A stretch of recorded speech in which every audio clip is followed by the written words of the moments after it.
To maintain Okay. professional decorum during the meeting, the clerk has my permission to mute any microphone of anyone who appears to be disruptive at any time during the meeting. I will ask Commissioner Long if you will read the Pledge of Allegiance, please. Thank you, Chair Howerton. I pledge allegiance to the flag of the United States of America and to the republic for which it stands, one nation, under God, indivisible, with liberty and justice for all. Thank you, Commissioner Long. And I'd like for us to, there's been so much violence in our community across the nation. We could take a moment of silence in honor of the victims and families.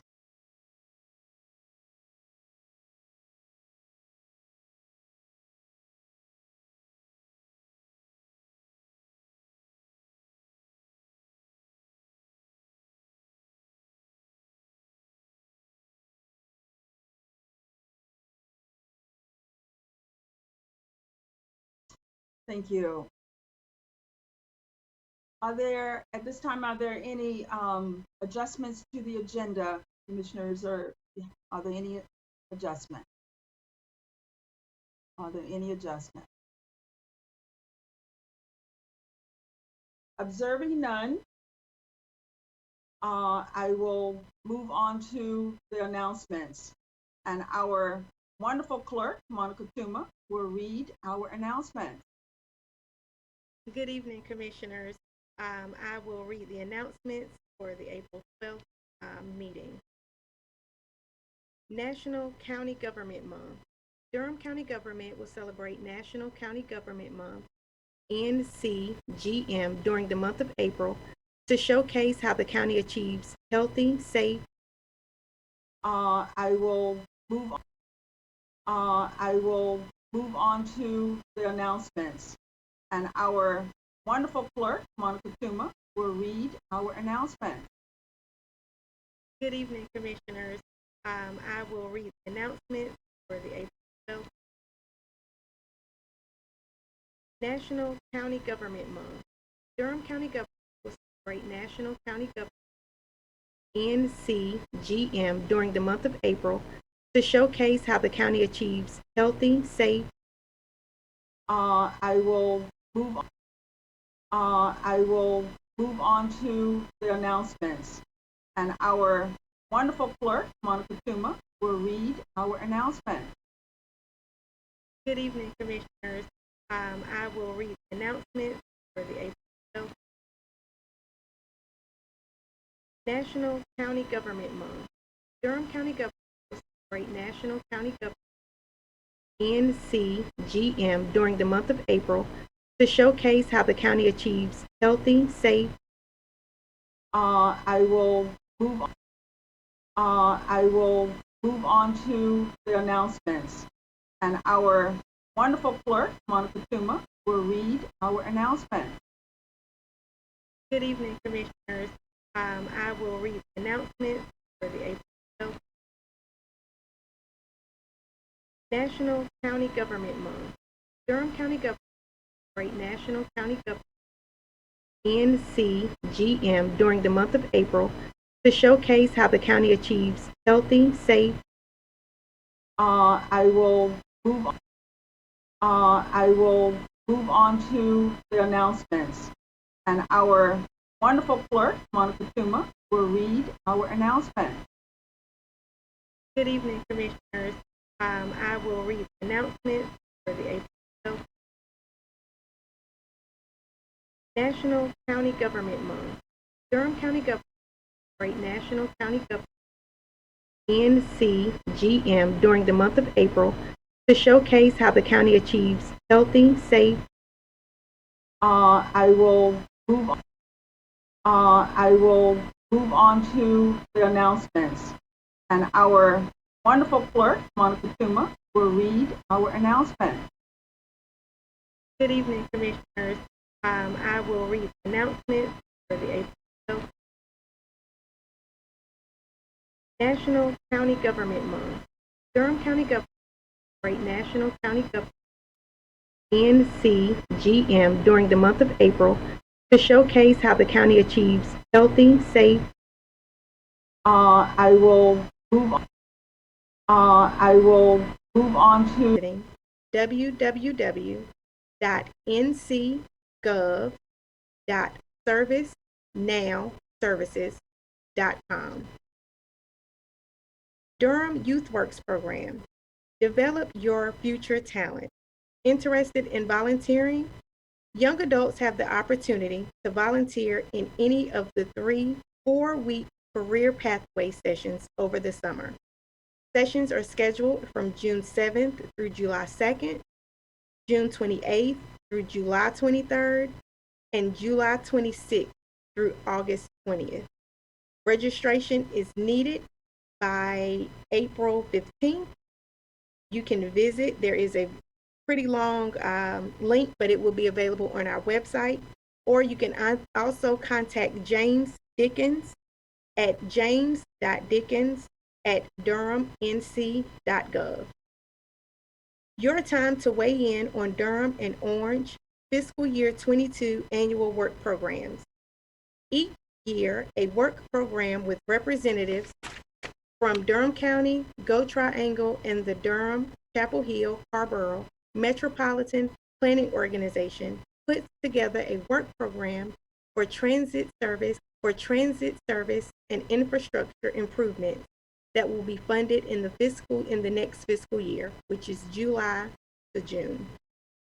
The draft fiscal year 22 Durham County Transit Work Program is now available for a 21-day public review and comment period through April 30th. To comment, please visit goforwardnc.org/county/Durham County. Get involved. If you have additional questions, you can also contact 919-485-7433 or email publicengagement@gotriangle.org.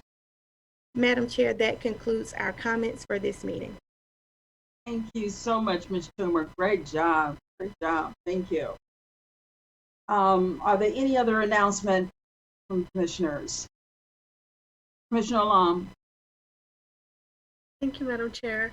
I first and foremost want to wish a very happy Ramadan Mubarak to all of the Muslims who are celebrating this month. We're beginning this evening, and tomorrow will be the first day of fasting. I want to share that Director Jenkins, myself, and GM Pierce met with members of DHHS as well as local imams from the Durham Mosque and Raleigh Mosque to discuss fasting and getting the vaccination. And through our conversations, we have gotten guidance from the imams that getting vaccinated while you are fasting is safe and it's allowed, it's permissible, because you're not going to receive any nutritional supplement from the vaccination. And it is important just to make sure, and also on the medical side, it is safe. It's not going to cause any adverse effects while fasting. Just to make sure that when you are having your meal, your suhoor in the morning, drink as much water as possible. And after getting the vaccine, when you break your fast, try to drink as much water as possible to just avoid any lightheadedness. I also wanted to share that the Zakat Foundation, it's a Zakat Foundation in North Carolina based in Durham, actually has 6 community service scholarships for high school students in the amount of $500 each that are available for whether you're volunteering through Zakat Foundation or other nonprofits, as well as 2 additional scholarships for foster children. So please be sure to apply. I will share all of the links with our clerk so she can make sure it's on our website if you want to. Thank you. Thank you, Commissioner Lum. Any other announcements? Okay, hearing none. The next item on our agenda is the board has before us the March 1st work session minutes for approval. Are there any comments or edits?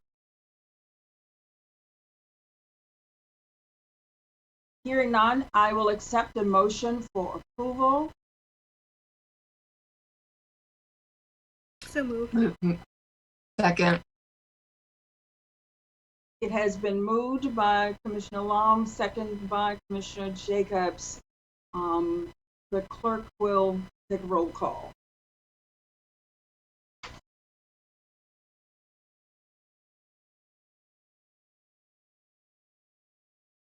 Monica?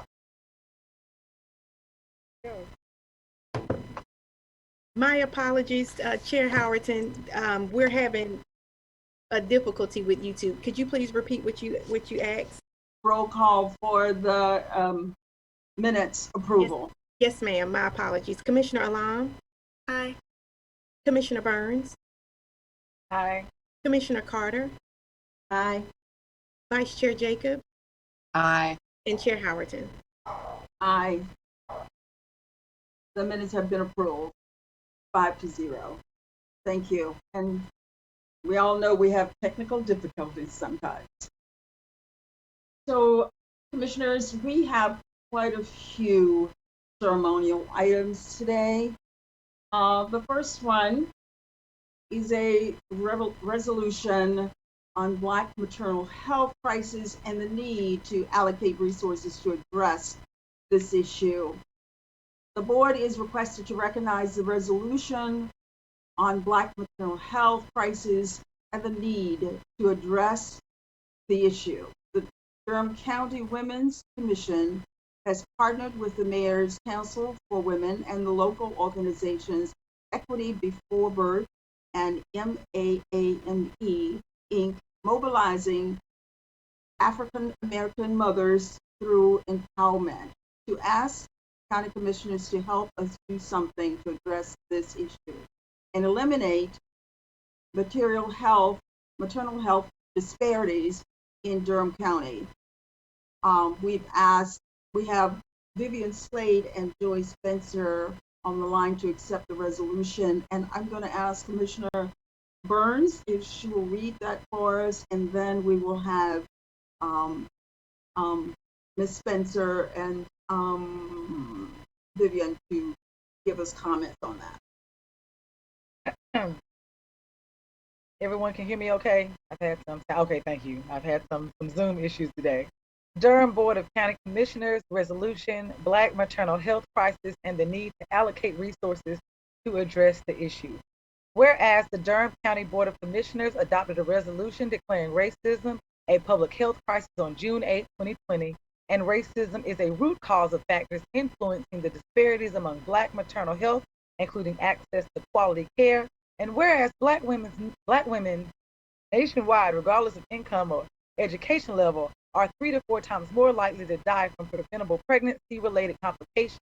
And whereas, according to the North Carolina Department of Health and Human Services, in 2018, 32.9% of all births in Durham County were to Black women, and whereas only 65.5% of those Black women received prenatal care during their first trimester, and 25.6% of those women received prenatal care during the second trimester, and whereas in Durham, Black infants die at a rate over 3 times that of white infants, and whereas educational research demonstrates that the diverse birth workers, health advocates, community organizations, and healthcare providers enhance Black maternal safety and health outcomes, and whereas Black women deserve to have access to care of their choice through being empowered to make informed decisions based on their needs, and whereas the Durham County Women's Commission is calling for investment in increased access to prenatal visits, midwives, doulas, health insurance, postpartum care, child care, food, safe housing, and strong community support networks to augment the quality of Black maternal health care and save lives. Now, therefore, be it resolved that we, the Durham Board of County Commissioners, will examine the healthcare budget to identify, implement ways to allocate funds that directly improve Black maternal health, promote collaboration with community-based solutions, publicly support local and federal legislation put forth to support Black maternal health and outcomes, support training efforts to increase the number of credentialed Black, Indigenous, and other birth workers, community advocated, and medical professionals of color. Be it further resolved, we will proclaim April 11th through the 17th as Black Maternal Health Awareness Week in Durham. this, the 12th day of April 2020.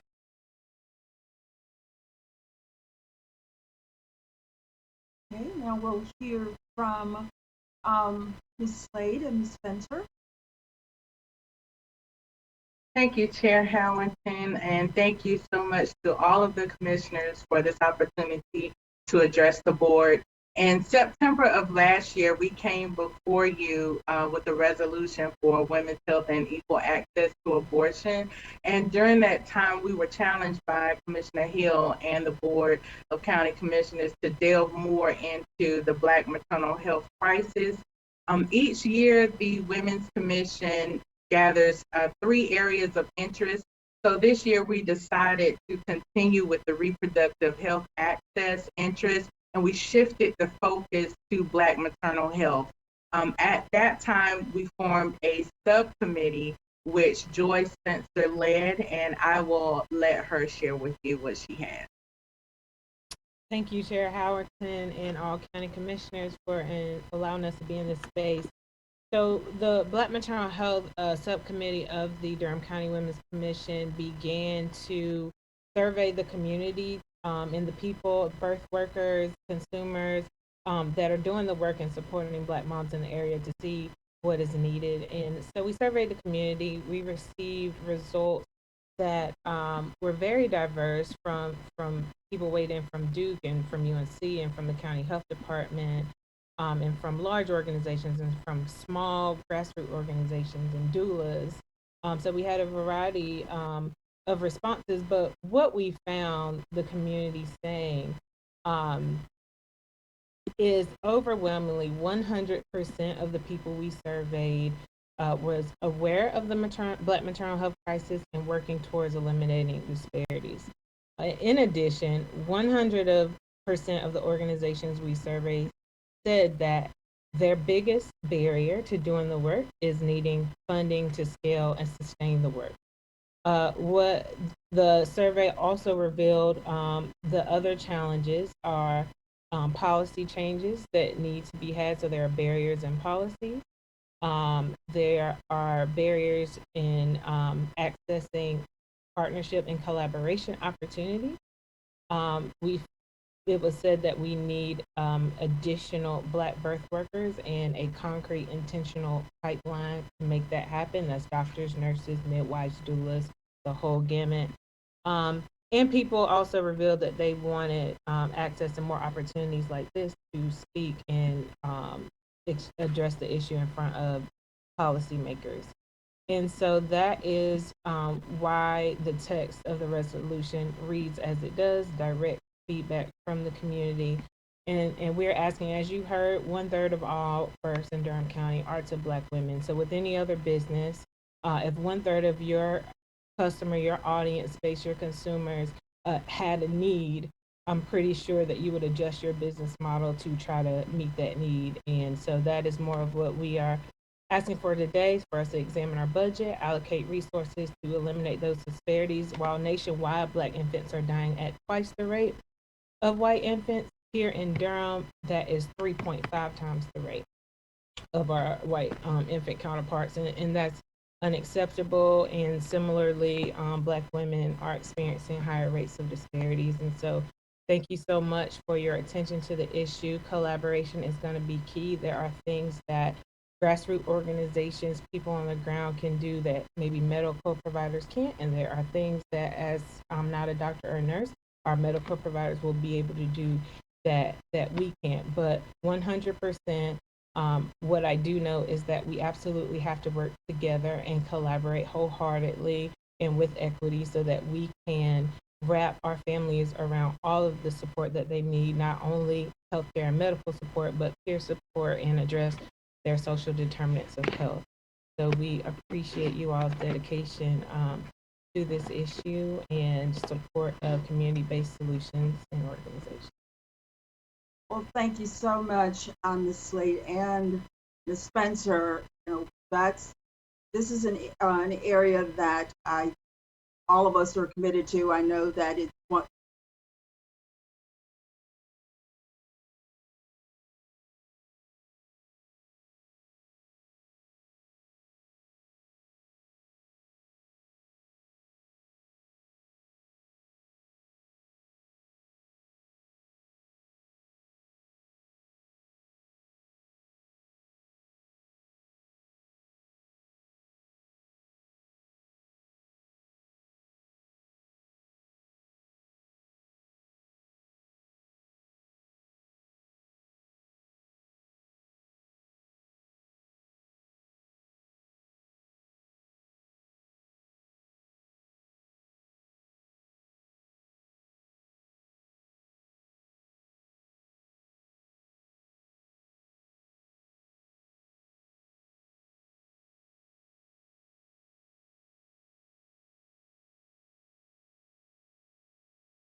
Ms. Slade and Ms. Spencer for your advocacy and your work. And also, I was just thrilled the way that you've partnered with the city Women's Commission and had a forum this weekend. I signed up to go to the forum, but I was also unfortunately in the Democratic Party convention that ran very late. And I was not able to attend. And I was really sorry to not be able to attend the forum. So I really hope it was successful. But I really appreciate the way that you have partnered together on this issue. This has been a really confounding, intractable issue. When you look at the data, it's really, it's just inexcusable. When we look at the mortality rate and what's happening with the access to care, and trying to really understand and doing a survey is certainly really important as one of the first steps. I guess I would really appreciate at some point, I don't know if Joanne is here, our general manager over health and well-being. Is Joanne here? Good evening. I am here. I'm sorry, okay. my video is not. Hey, I'm Joanne. sorry. Yes. I would love to get an overview of what we are currently offering, what we do currently provide, and hear from your staff, the staff in the health department that are working on this, and what the system currently is. And I think we have some partnership with Lincoln Community Health Center for maternal health, but I would like to understand kind of as a foundation what we are doing as well. That would help me to understand this problem. And I really appreciate Commissioner Burns raising this during our budget retreat as a priority. And we all agreed that this was something that was really important to us. So thank you to the Women's Commission for taking a lead on this and for your work that you're doing as well, Joy. Thank you. So, and just to reiterate, Commissioner Jacobs, what you just requested will be part of what Deborah and Ms. Pierce will be doing. They will look at what the county is doing and bring the community into the conversation so that there is a collaboration around this issue so that nobody feels left out. So that part of the work is already beginning. Commissioner Burns, yeah. Mine is very quick. You've heard it from our chair and our vice chair, but I really want to echo because I don't think it gets amplified enough. This was not a hard sell for me for these 5 women. As soon as I said it on the campaign trail, as soon as I said it at the budget retreat, as soon as I said it in session, all 5 of them were locked up that this is something they want to focus on. So for that, I say thank you. We see you all on the news, Ms. Slade, Ms. Spencer. We've seen the Mom and Ms. Fields going forward. We've seen you on CBS, we've seen you on Spectrum, and it just shows that on some level, people are starting to recognize it is a very real issue. And I just want to throw out there, I think if we sat around in a room and everybody told their maternal health stories, I think that people would really just break down and cry because see in the heads now, every last one of us, even though I don't have children, we have horror stories about what happens to us in hospitals. Absolute horror stories. And our colleagues don't have those. So I just want to say that I recognize as a woman with insurance, I have the privilege of choosing my doctors. And a lot of times, many of the women who come to the county for our services don't have that choice. And, it was highlighted in 3 budgets that this was an issue. And we recognize that we cannot do this alone. Joanne's a superwoman, so is Rod, so is Dan. They're all superheroes at public health and social services. But I want you all to leave here and know that this is not just a resolution. Like everyone on this call is very committed to being supportive.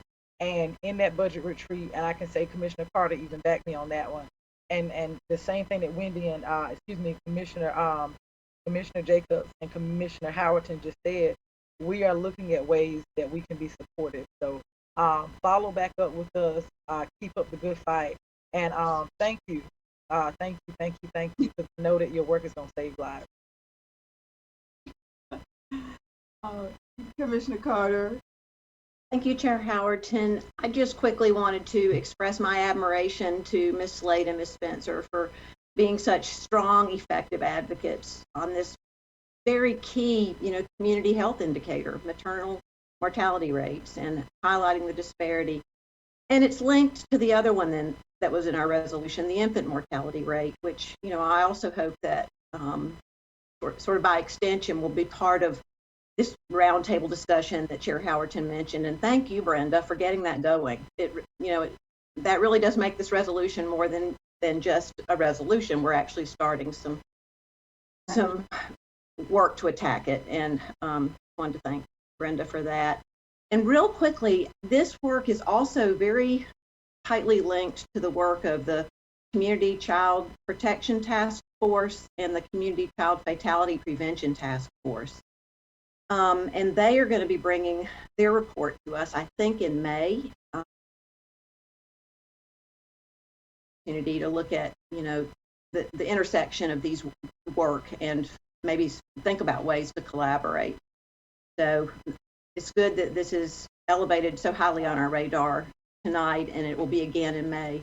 Anyway, thank you so very much. Thank you so much again, ladies, and you will be hearing from us as we do our work together. All right. All right.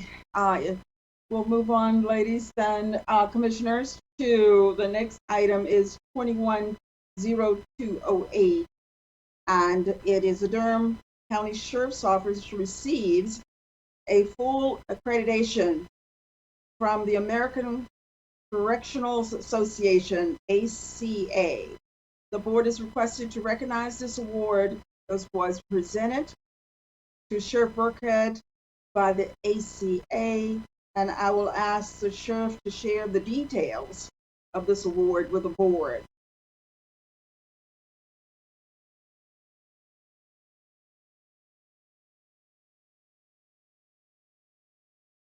Sheriff Burkhead?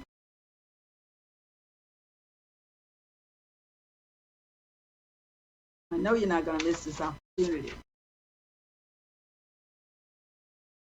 Can you hear me? I do now. Okay, this seems to be a technical difficulty tonight. My camera will not come on. There you go. All right, there we go. Good evening, commissioners. Yeah, this is truly an honor for us to receive this ACA accreditation. We are the third detention center in the state of North Carolina to receive this accreditation. We are one of three who have the Triple Crown as a sheriff's office, which is CALEA, Commission on Accreditation for Law Enforcement Agencies, ACA, as we are discussing here tonight, and then our clinic inside the hospital is certified through the Medical Association. So it is truly an honor. The men and women who work at the Durham County Detention Center are doing a fantastic job. Under the leadership of former detention chief, who's now retired, Anthony Prignano, he may be on the line with us. We started this process in 2019, and without hesitation, everyone jumped in and really rolled up their sleeves to accomplish this great task. I'm going to ask Sergeant Cusher and Lieutenant Hardigan to give some details about the enormous lift that they did, along with all the members of the command staff and detention center, to achieve this accreditation. Sergeant Cusher?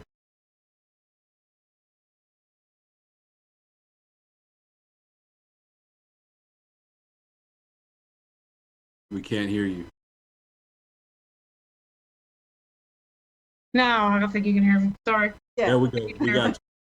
So yeah, we started this in 2019. I think it's a goal that the agency has had for quite a while, but really hadn't brought it to the forefront until 2019. And obviously the sheriff and former Chief Prignano was a big part of that. I became the accreditation manager in 2019, so I kind of, I guess, led the charge, so to speak.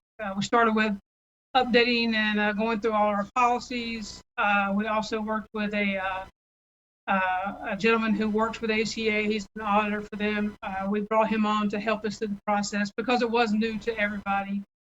And also Lieutenant Hardigan, who is our CLIA manager, was a big asset to me because I was starting a new position and taking on this huge task. But yeah, we really changed a lot of our procedures, made our jail much safer for the detainees as well as the staff. We really just wanted to make everyone see how important it was. It's not about, money on the table or anything like that. It's really just about making our workspace safer. You see these stories on the news about officers and detainees getting injured, and we don't want to be part of that. We want to have a safe environment when anyone is in our facility. Thank you. Thank you. I'm going to hold this up. Everyone, can you see it? Let me just add a couple of the things before you go any further. Okay. We not only achieved accreditation, we did so with 100% compliance. And it was noted by the auditors who came and in our final meeting with the commissioners that this was unprecedented. We scored a 99.7 on our initial accreditation, which is almost unheard of. They noted that it's rare that an agency on their first attempt scores so high. Truly, again, it is an indication to the work of Prignano, Majors Cornegay and Bazemore, and all of the staff at the detention center. And just a little bit of history about ACA. It's interesting. It's been around since 1870. And ironically enough, the first president of the what was then called the National Prison Association was then governor of Ohio, who became the president, Rutherford B. Hayes. So it's interesting that we are in good company and setting, once again, making history here at the Durham County Sheriff's Office. And we thank you all very much for this recognition. You are welcome. So I just don't know if you can see that or not. That's the accreditation. That's the certificate. And it says if the American Correctional Association and the Commission on Accreditation for Corrections and award accreditation to Durham County Sheriff's Office, Durham County Detention Facility, Durham, North Carolina, 2021 through 2024, in recognition of the attainment of excellence in the operation of the adult local detention facility, presented this 12th day of January 2021, ACA. Any comments from commissioners? Questions, concerns? Commissioner Jacobs. Well, just want to congratulate you, Sheriff Burkett, and to your staff who have been working so hard on this, and the fact that you are accredited by 3 different agencies. I did not know that. And being only one of several in the entire state is a great achievement to you and all of your staff. Congratulations. Thank you, Commissioner Jacobs. Commissioner Howard, mine is quick. I echo the sentiments given by Commissioner Jacobs. And also, I know that Commissioner Howerton read the citation, but I think it's important for the public to understand like what some of the caveats of that award are. And the sentence that stuck out to me the most was, through accreditation, an agency is able to maintain a balance between protecting the public and providing an environment that safeguards the life, health, and safety of staff and offenders. I think that that's not something that gets highlighted enough. And I wanted people to know that this was not an award for an award state. It showcases that you all are doing the best that you can to make sure that the health and well-being of all the people within those 4 walls is respected, maintained, until they are in a position to leave those four walls. So for that, I'm very thankful. And again, as always, it makes me feel better about saying what I need to say about this county to the community. Thank you, Commissioner Burns. Thank you, Commissioner Burns. And just one more thing, it says here, the agency is one of over 1,300 correctional organizations currently involved in accreditation around the world.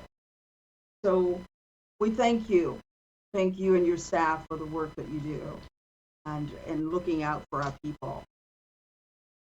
Any other comments from commissioners? Thank you so much, Sheriff Burkhead, and your staff. Thank you, Chair Howerton, and thank you, Commissioner. You're welcome.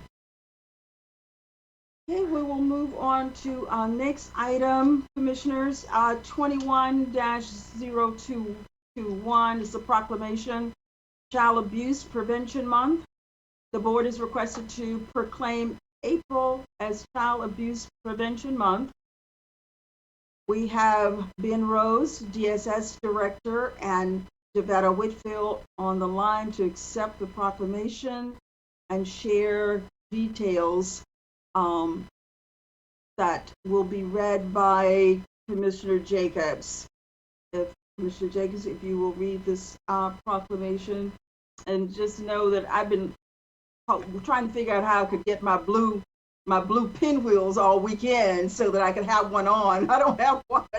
So, Commissioner Jacobs, if you will read that proclamation, please. Thank you, Madam Chair, and it is my honor and privilege to read this proclamation. Whereas children are vital to our state's future success, prosperity, and quality of life, as well as being our most vulnerable assets. And whereas all children deserve to have the safe, stable, nurturing homes and communities they need to foster their healthy growth and development. And whereas child abuse and neglect is a community responsibility affecting both the current and future quality of life of a community. And whereas communities that provide parents with the social support, knowledge of parenting and child development, and concrete resources they need to cope with stress and nurture their children, ensure all children grow to their full potential. And whereas effective child abuse prevention strategies succeed because of partnerships created among citizens, human service agencies, schools, faith communities, healthcare providers, civic organizations, law enforcement agencies, and the business community. And whereas Durham County received 2,920 reports of suspected child abuse and neglect during fiscal year July 1st, 2019 through June 30th, 2020. Whereas child abuse remains a serious problem in our community, affecting our most vulnerable population of children. And whereas we must continue to make every effort to combat child abuse and neglect by promoting programs that enhance strong and thriving children. And whereas prevention and awareness remain the best defense for our community in fighting the battle of child abuse and neglect. Now, therefore, be it resolved, I, Brenda Howerton, Chair of the Board of County Commissioners, and on behalf of the Durham Board of County Commissioners, do hereby proclaim April 2021 as Child Abuse Prevention Month in Durham County, North Carolina, and call upon all citizens, community agencies, faith groups, medical facilities, elected leaders, and businesses to increase their participation in our efforts to support families, thereby preventing child abuse and strengthening the commitments to which we live. This 12th day of April 2021. Okay, we have, thank you, Commissioner Jacobs, Ben and Javetta. Yes. Either one. Thank you Either one of you, go ahead. Thank you so much. And Thank you, Commissioner Jacobs, for reading that resolution. I am wearing my blue too. I think this might not be the proper blue for Durham, perhaps. It's a little more Chapel Hillish blue, but it's still blue. And thank you, Commissioner Howerton, for pointing out the pinwheels. I will put a little plug in for Prevent Child Abuse North Carolina. You can go and purchase for a nominal fee, a virtual pinwheel, since we're being a little more careful still as we get out of our COVID situation. So if you'd like to do that, you're welcome to do that. I purchased mine today.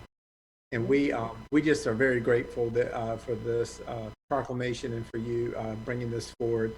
What's really exciting and different about this year is that for the first time in my 30-year career, and for the first time, I think probably in a long time, if ever, we are actually talking about child abuse prevention in terms of a service model for child welfare going forward. With the child welfare reform and the transformation, House Bill 630, Families First federal act that we're working with the state and partnering with the state to start to bring that October of 2021, where we can actually start to use federal funds for preventive services and to keep kids and families together, which is what we want to do. There's always a misnomer or a stereotype that we want to remove kids from families. And in fact, we know that families are better and stronger together. And that's where we really want to do. We're going to be able to start to make some changes over the next few years. It's not going to be a light switch turned on and all of a sudden we're doing everything, but over time, we're going to start to build those services where we can hopefully make families stronger through prevention and through upstreaming services, as my friend Sharon Hirsch likes to talk about quite a bit. So this is exciting to see these transformations coming. And I didn't think I'd ever talk about Title 4E actually not paying for residential placement of kids because it's too expensive, and we know we need to keep kids at home. That's a major shift in the way our policies are going to start to transform. And so we're very excited about that. So we really want to embrace that. We're very grateful. We have a lot of strong, wonderful partnerships and collaborations in this community. We do a lot of great work with a lot of entities, too many to name here. But they know who they are, and we are very, very grateful for the collaborations that we have. We're working very closely with Duke and looking at some predictive analytics and doing a lot of research as well, too. We're doing a study with Duke on racial disparities in child welfare. So we're really trying to do a lot of analysis and understanding of the dynamics that we have so we can improve our practice. And all these are just very exciting times. It's very important for the community to always be on the lookout and be aware and be sensitive to children that might be in a bad situation and make a report to DSS. And we will screen it with the utmost care and concern. And if we can act, we will take proper actions and try to help that family and not tear that family apart. And that is just really going to be our mission going forward. I'm going to let Jovetta speak because she has the beautiful virtual background and is a lot more technical than I am. I've just got my boring wall in the back. So Jovetta is our Assistant Director of Child and Family Services and just does a tremendous job and a very difficult job. And all our staff do tremendous hard jobs day in and day out. And especially in this pandemic, they've been true heroes. So Jovetta, please share a word. I'm not going to say too much. Ben has really spoken on the future of child welfare and where it's going in regards to protection and well-being of children in Durham County and across North Carolina. What I would like to do is have the program manager and Granby have an opportunity to say a few words, as this may be my last time handing it off to her as she prepares to retire within the next 6 months. So, Ann. Good afternoon, commissioners. Thank you for having me. Thank you, Jovetta. Yes, we are so excited to serve, and that's what I want to reiterate is that the staff is committed to serve the citizens and the children of Durham County. And being essential employees, they put their families aside a lot to help other children and families. And so we always have staff out, even like now at this time of night, we have staff out who are assessing safety and risk to make sure that children are safe. So we are very proud of our staff. that they embrace what their role is as first responders and essential employees. Durham County is one of those counties. It's an urban county, so we see a lot of domestic violence. We see a lot of substance abuse. We see a lot of untreated mental health, which puts children at risk. So we work very hard to make sure we can reduce those risk factors and keep children safe. And over the last year during the pandemic, we have provided a lot of community awareness to different community entities via virtual. And that's really great to say that we've still been able to get out there and reach the community, even on a virtual level, to let them know that we're here, that we talk about reporting, we talk about everybody being a mandated reporter, and being able to give that information for us to go out and screen and make sure that children in our community are safe. So thank you. I appreciate the opportunity I've had to serve Durham County for the past 7 years. It's kind of bittersweet to know that this probably will be my last April as the CPS program manager, but I'm going to look at a next chapter in my life. I've been serving for a little bit over 30 years, and so it's time to kind of take a little break for a little while, but I don't think I'll ever go away. It'll be close to my heart. But just thank you so much for the opportunity to serve, and thank you for the opportunities that you provide for my staff to keep children safe.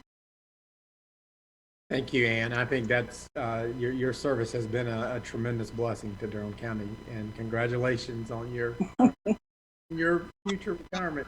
We all want to get there one day. And I would say one last word, if I could, Commissioner Howard. And Commissioner Carter alluded to the Community Child Protection Team, and we really are just doing some tremendous work in that team. Our chair, Christy Mallet, has really worked very hard. When I first came to Durham, he met with me within a few months to really talk about direction and wanting to take that team to the next level, because he felt the team was really not moving very well and doing what they needed to do.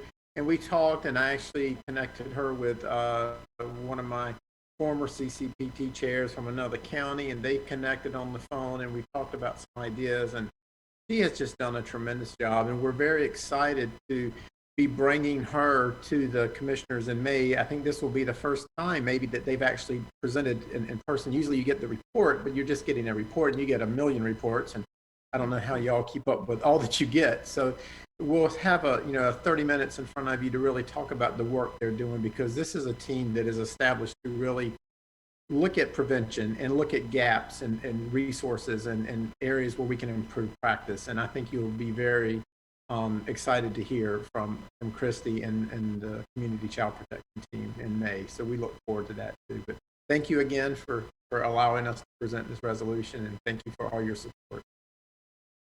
Well, no, thank you, Ben and Yvette. Thank you so much for the work you do. When I first started as a commissioner, our attorney, Lowell Siley, would tell me that this was one of the hardest, toughest areas that people work in county government. It was because it pulls on the heartstrings. And I remember being asked if I could serve on the child protection. And I said no, because I'd stay mad all the time. Emotionally, I couldn't handle it. So I declined to stay on that committee. But I just want you to know from here how much I appreciate the work all of your team does. And Ann, congratulations on your retirement, because this is a tough area. And I'm going to open it up for commissioners' comments, questions.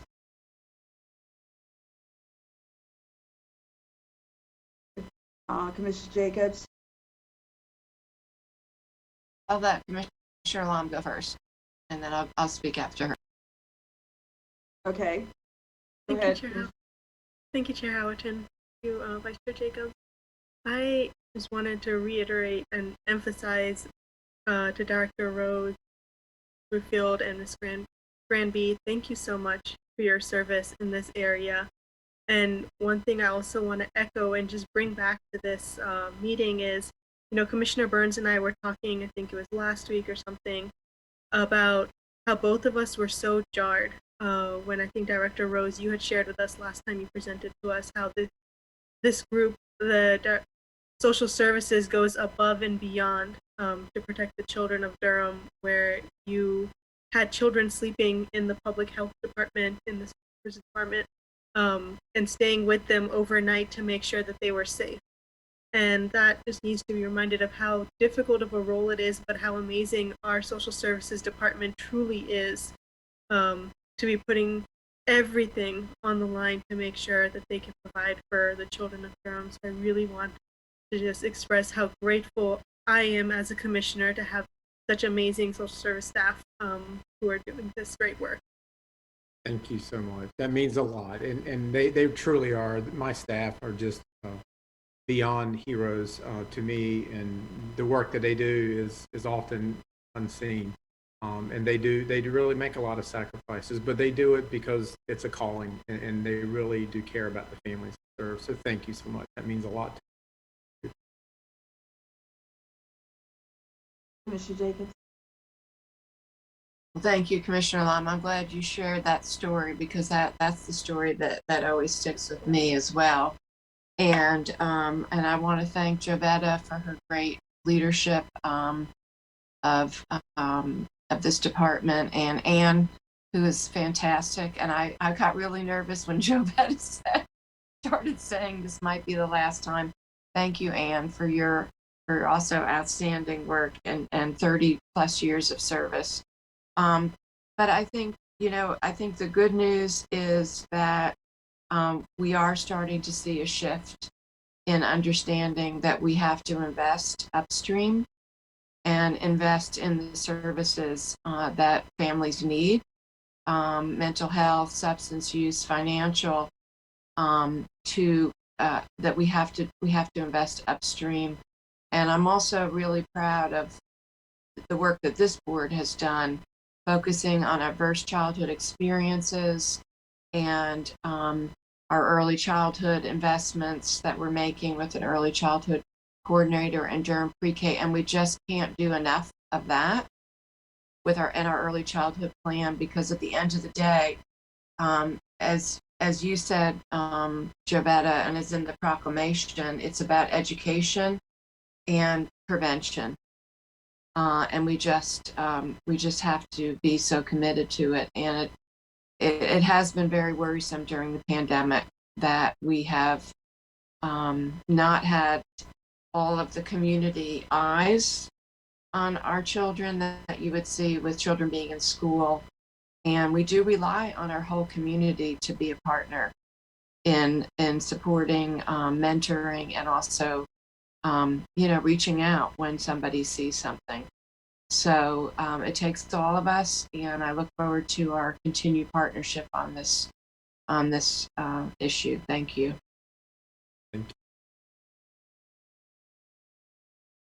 Okay, anything else? There's one, I just want to say one last thing. And Ben, when you talked about keeping children together, keeping families together, we have to always go back to economics. It's about economics. It's about housing. It's about the fact that people have to make money so that they can take care of their families. Bottom line. Very true. Very, we definitely take an approach where poverty is not child abuse and neglect. Poverty is the furthest thing from that. But right. We have taken that lens, I think, in the early action childhood plan, this try to find ways, because one way to prevent those reports still is to open those opportunities and give everyone access to those basic needs. So I think that is, you've nailed it on the head. Sure. Well, thank you again, both you and Jovetta. Thank you very much. Okay, our next item, Commissioners, is 21-0224, and that's a proclamation on breastfeeding family-friendly community. The board is requested to proclaim Durham County as a breastfeeding family-friendly community. And after the proclamation has been read, we will have Love Anderson on the line to accept. And I will ask Commissioner Carter if she will read this one. This one. Durham Board of County Commissioners Proclamation, Breastfeeding Family Friendly Community 2021. Whereas families are a priority in Durham, and part of helping families to thrive is ensuring that they receive community support to develop and sustain healthy lifestyles. And whereas the American Academy of Pediatrics affirms its recommendation of exclusive breastfeeding for about 6 months, followed by continued breastfeeding as complementary foods are introduced, and the continuation of breastfeeding for 1 year or longer as mutually desired by mother and infant. And whereas the American College of Obstetrics and Gynecology states that obstetrician, gynecologists, and other obstetric care providers should support women and encourage policies that enable women to integrate breastfeeding into their daily lives and in the workplace. And whereas, according to the American Dietetic Association, American Academy of Family Physicians, and other leading health organizations, breastfeeding and human milk is the optimal way to feed infants. And whereas breastfeeding is associated with lower rates of childhood illness, such as obesity, diabetes, and infectious diseases, as well as reduced risk of maternal breast and ovarian cancers and faster recovery from childbirth as compared to formula feeding. And whereas breastfeeding has been shown to promote social emotional development, benefits the entire family, and is associated with lifelong health and development. And whereas a parent's decision to feed human milk to infants directly or through expression should be supported by family members and the community. And whereas promoting best practices in human milk feeding for healthcare providers and clinics to encourage families to start and continue to feed human milk. And whereas creating a local breastfeeding friendly child care designation supports the parent's continued breastfeeding with expressing milk after returning to work or school.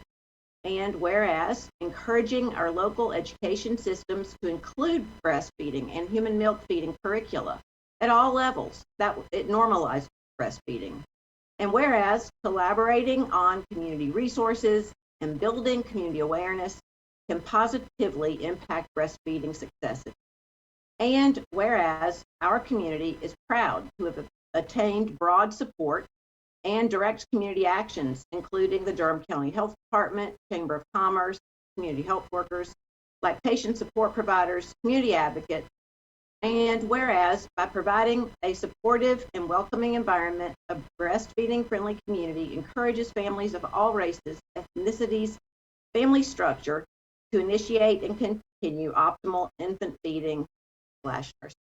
Now, therefore, be it resolved, I, Brenda Howerton, Chair of the Durham Board of County Commissioners, and on behalf of the Durham Board of County Commissioners, do hereby proclaim Durham County as a breastfeeding-friendly family community in Durham County, North Carolina, this 12th day of April, 2021.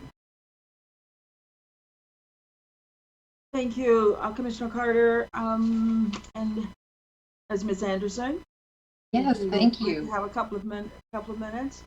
Thank you so much. This has been an incredibly difficult year for families in Durham, particularly those families that have been pregnant and birthing during this time. And we started this work. Breastfeed Durham is a health advocacy group that's implementing a 10-step program that was created by the Carolina Global Breastfeeding Institute, supported by the World Health Organization, to particularly address health inequities with mindfulness around historically marginalized communities. And especially we like to proclaim in Durham during Minority Health Month, and we're particularly honored to be able to participate this week during Black Maternal Health Week. We work on this program to transform the community, to protect families that are often marginalized because of race issues. Oftentimes, we know the law that women and families are allowed to breastfeed wherever they have the legal right to be, but often when families are stopped or questioned by the community, it is often more because of race or language or culture rather than because of some sort of feeding issue. And so that's really where we sit in the community, and I'm really honored to be here. And I am charged to do this work as I've counseled as a peer-to-peer support provider, counseled so many families and parents who have lost children. And we know that breastfeeding is one of the few immune boosters that we can currently offer to our infants in the midst of this global pandemic. We know that breastfeeding rates increase dramatically with support, and we know that it's incredibly difficult for families and parents to learn how to lactate and breastfeed their children without that support. Babies are born knowing how to breastfeed, but parents are not born knowing how to feed their children. And we've lost a lot of information in our culture over time. We don't have equitable access to support and healthcare, and that's why Breastfeed Durham is here, and we are volunteers, and we are trying to bring together all and document all the support and resources that we have here in Durham in one place, so that parents who are sleep deprived and exhausted can find the information that they're looking for. And we thank you for your support.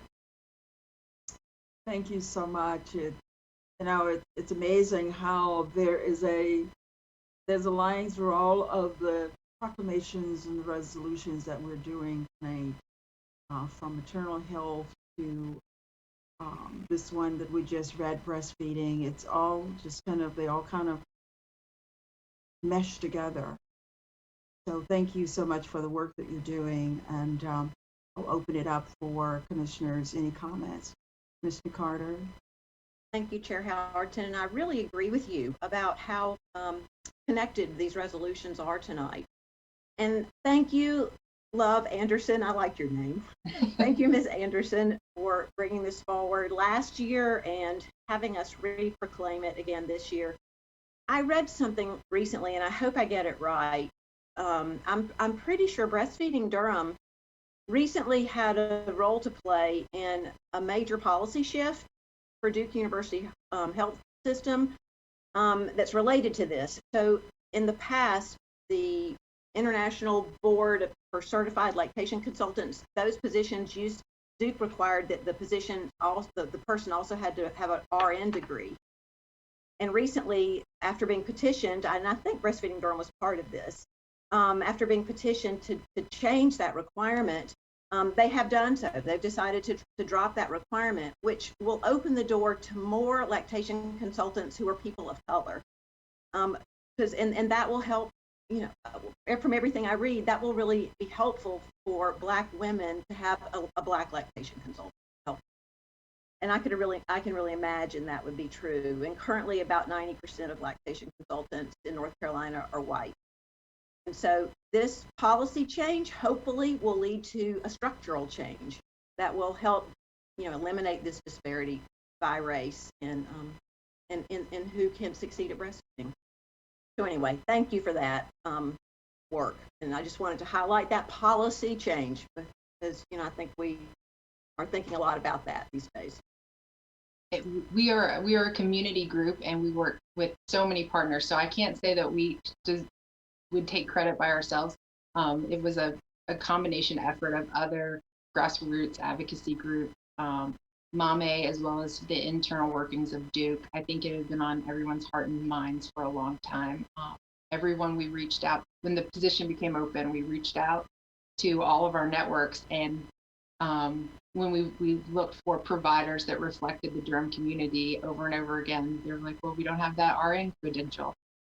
So we asked for the change, and apparently it was something Duke was already thinking about, and they have made the change. Cool. Mrs. Jacobs? Oh, okay, you just have a thumbs up. Okay, great. All right, thank you, Slav. Okay. We're gonna move on to, and we've got a lot of resolutions tonight. Okay, we've got a couple more. This next one is 21-0240. It's a memorial resolution honoring the life and legacy of Mr. Nathaniel B. White Jr. The board is requested to honor the life and legacy of Mr. Nathaniel B. White Jr., who made his transition on March 19, 2021.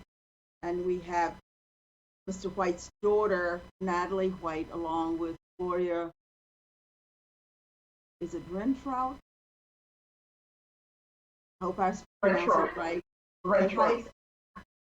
Say again. Rentrout? Rentrout. Rentrout. Okay, got it.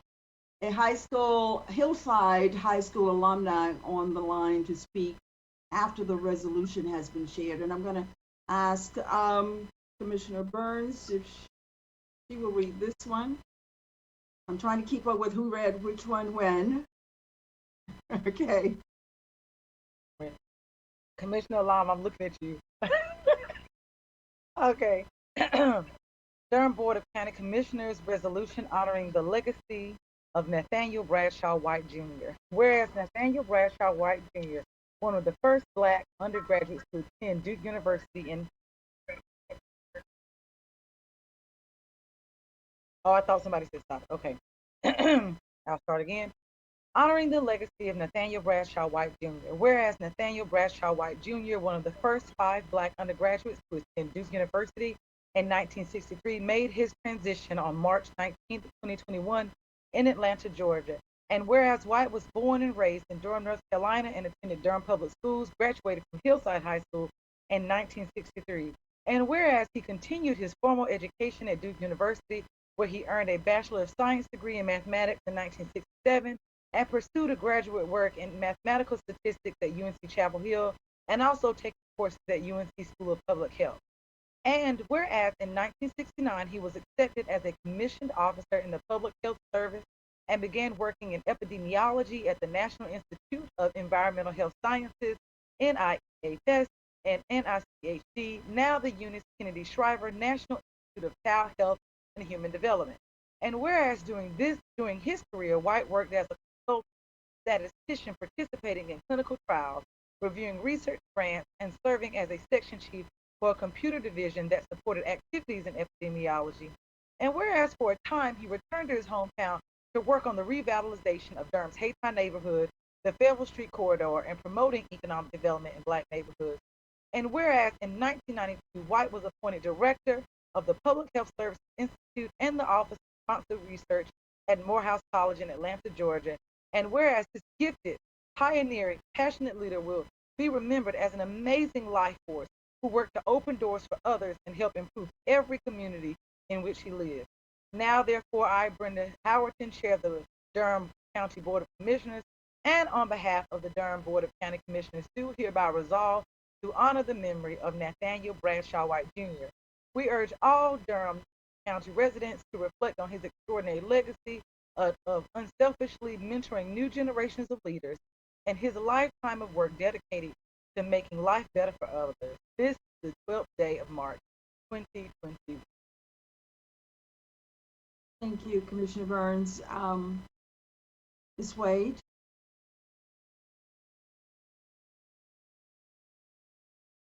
Okay, Ms. Wade, do you have? Okay, yes, I'm here. First off, I would like to thank you all for allowing me the opportunity to participate in this meeting. It is an honor, truly, for my family has very strong ties to the Durham community. This county will always have a very special I'm sorry, I'm a little nervous. That's my okay. upbringing and in my heart. Thank you, Father, for his contribution to this great city of Durham in moving forward an agenda of fairness and equality for all. He is well deserving, and we appreciate your. Thank you so much. Thank you. Is there anyone else on the line? Yes. This is Gloria Rentrout, president of the Hillside High School class of 1963. And I just want to say all of the accolades that you read about that were read in the resolution are indeed true. He was a magnificent, distinguished person. Just want you to know that we entered J.A. Whitted High School in 1957 because J.A. Whitted and Hillside High School were the only two schools where blacks could attend.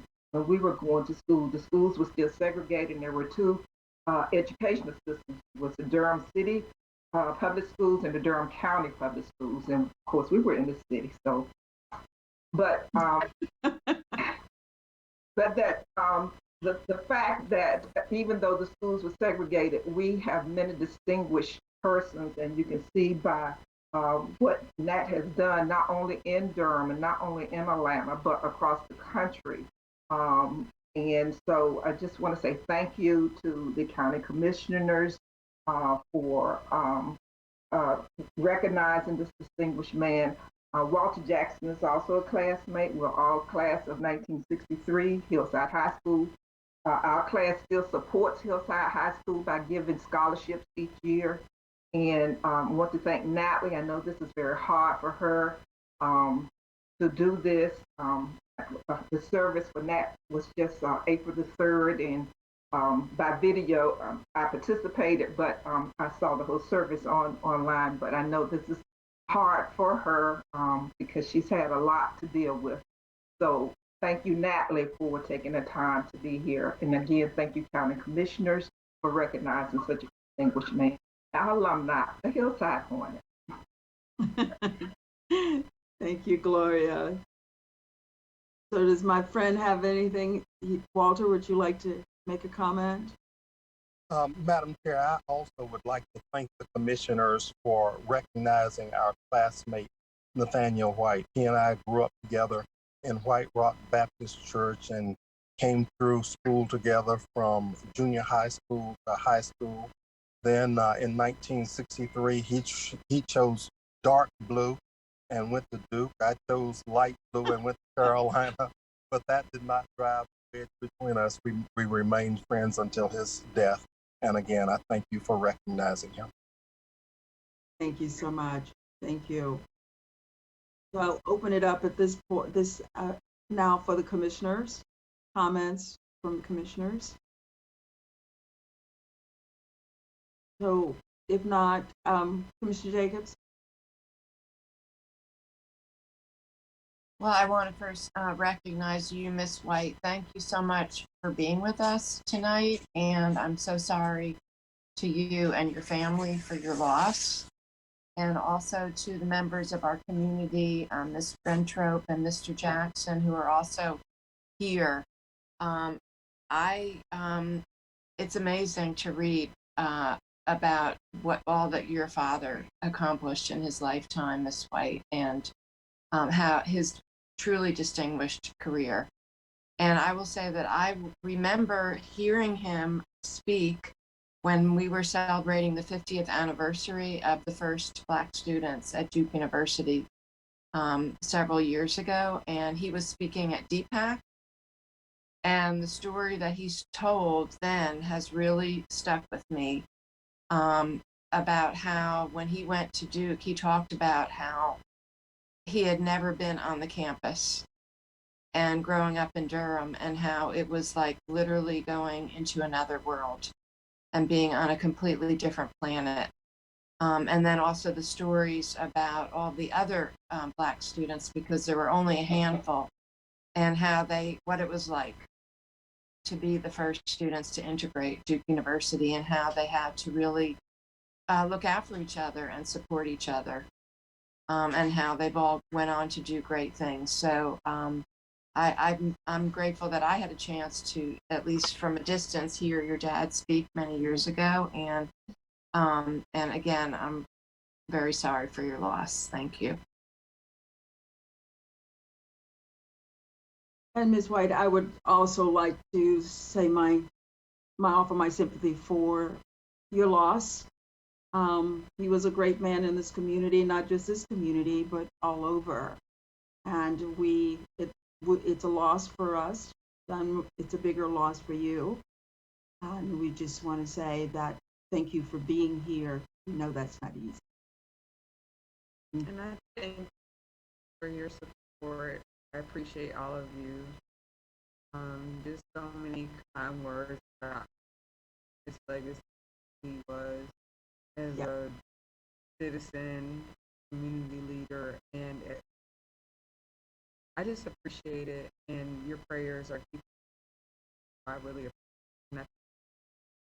So well, so well. Be blessed. Okay, commissioners, we have another proclamation, and I'm going to ask Commissioner Lom to read this one. This is 0241 Proclamation, National County Government Month 2021. The board is requested to proclaim April 20, 2021 as National County Government Month in Durham. This time was created by the National Association of Counties to raise public awareness and understanding about the roles and responsibility of county government. And we have General Manager Deborah Craig Ray on the line to share details about the proclamation once the proclamation has been read. And Commissioner Lom, if you will read that for us. Thank you, Chair Howerton. Durham Board of County Commissioners Proclamation, National County Government Month 2021. Whereas the nation's 3,069 counties, parishes, and boroughs serving more than 300 million Americans provide essential services to create healthy, safe, and vibrant communities. And whereas counties provide public health services, administer justice, keep communities safe, foster economic opportunities, and much more. And whereas Durham County government and all counties take pride in our responsibility to protect and enhance the health, well-being, and safety of our residents in efficient and cost-effective ways. And whereas under the leadership of National Association of Counties President Gary Moore, NACO is demonstrating how counties matter, especially in supporting residents and businesses during the coronavirus pandemic. And whereas each year since 1991, the National Association of Counties has encouraged counties across the country to elevate awareness of county responsibilities, programs, and services. And whereas this year's Durham County's NCGM programs will celebrate the county's programs and services through storytelling. Durham County government will host virtual events each Tuesday and Thursday in April. And whereas on Tuesdays during National County Government Month, employees will share how the coronavirus pandemic has impacted their personal lives and professional roles and responsibilities on the county's Facebook page at Durham County Gov. And whereas each Thursday, video shorts featuring various county departments will cover how service delivery has changed in light of the coronavirus pandemic. And whereas on Thursday, April 29th, the Ask the Clerk event will allow the public to connect with the Durham County Clerk to the board to ask questions related to services delivered by the office to the public and provided to the Board of County Commissioners. This event will be held on Twitter at Durham County. Now therefore be it resolved, I, Brenda Howard, Chair of the Durham Board of County Commissioners, and on behalf of the Durham Board of County Commissioners, do hereby proclaim April 2021 as National County Government Month in Durham County, North Carolina, and encourage all county officials, employees, schools, and residents to learn more about Durham County government's programs and services, as well as participate in county government celebration activities this month and year-round, this 12th day of April 2021. Signed, Brenda Howerton. Thank you, Commissioner Lom. Okay, we can hear from Deborah Craig Ray. Good evening, Chair Howerton, Vice Chair Jacobs, Commissioners Alam, Burns, and Carter, and County Manager Davis. It's my pleasure to join you this evening just to say a couple of words about our annual county celebration. It's important that we keep County Government Month in our forefront because if you can imagine over the past year, our employees have really, really stepped up in unimaginable ways to deal with first the malware attack and then the coronavirus that impacting our world. I'm so proud to be one of 2,000, nearly 2,000 employees with Durham County as we work every day to provide services for the resident. From the finance department to human resources to EMS to public health, social services, the sheriff. It's just across the enterprise that everybody really, really shows up to serve the community. We thank you for honoring the work that we do here in Durham County. Clearly, we appreciate being of service. And those of you who have been here a while know that typically we spend this month really highlighting our employees, and we try to do something positive for them. In the past, we've had, gatherings. They come and have, cookies and punch and celebrate, or we've brought in a popcorn machine, or we've had ice cream, or just something small just to say we thank you for your work. Clearly, in this environment, we are not able to do that. But as you heard in the resolution, we are trying to do as much as we can to highlight our employees personally. And I'd also like to thank my team, Dawn Dudley and Randy Jones, for all of the great work that they've done to really pull this together. Again, my thanks to you. Thank you, Deborah.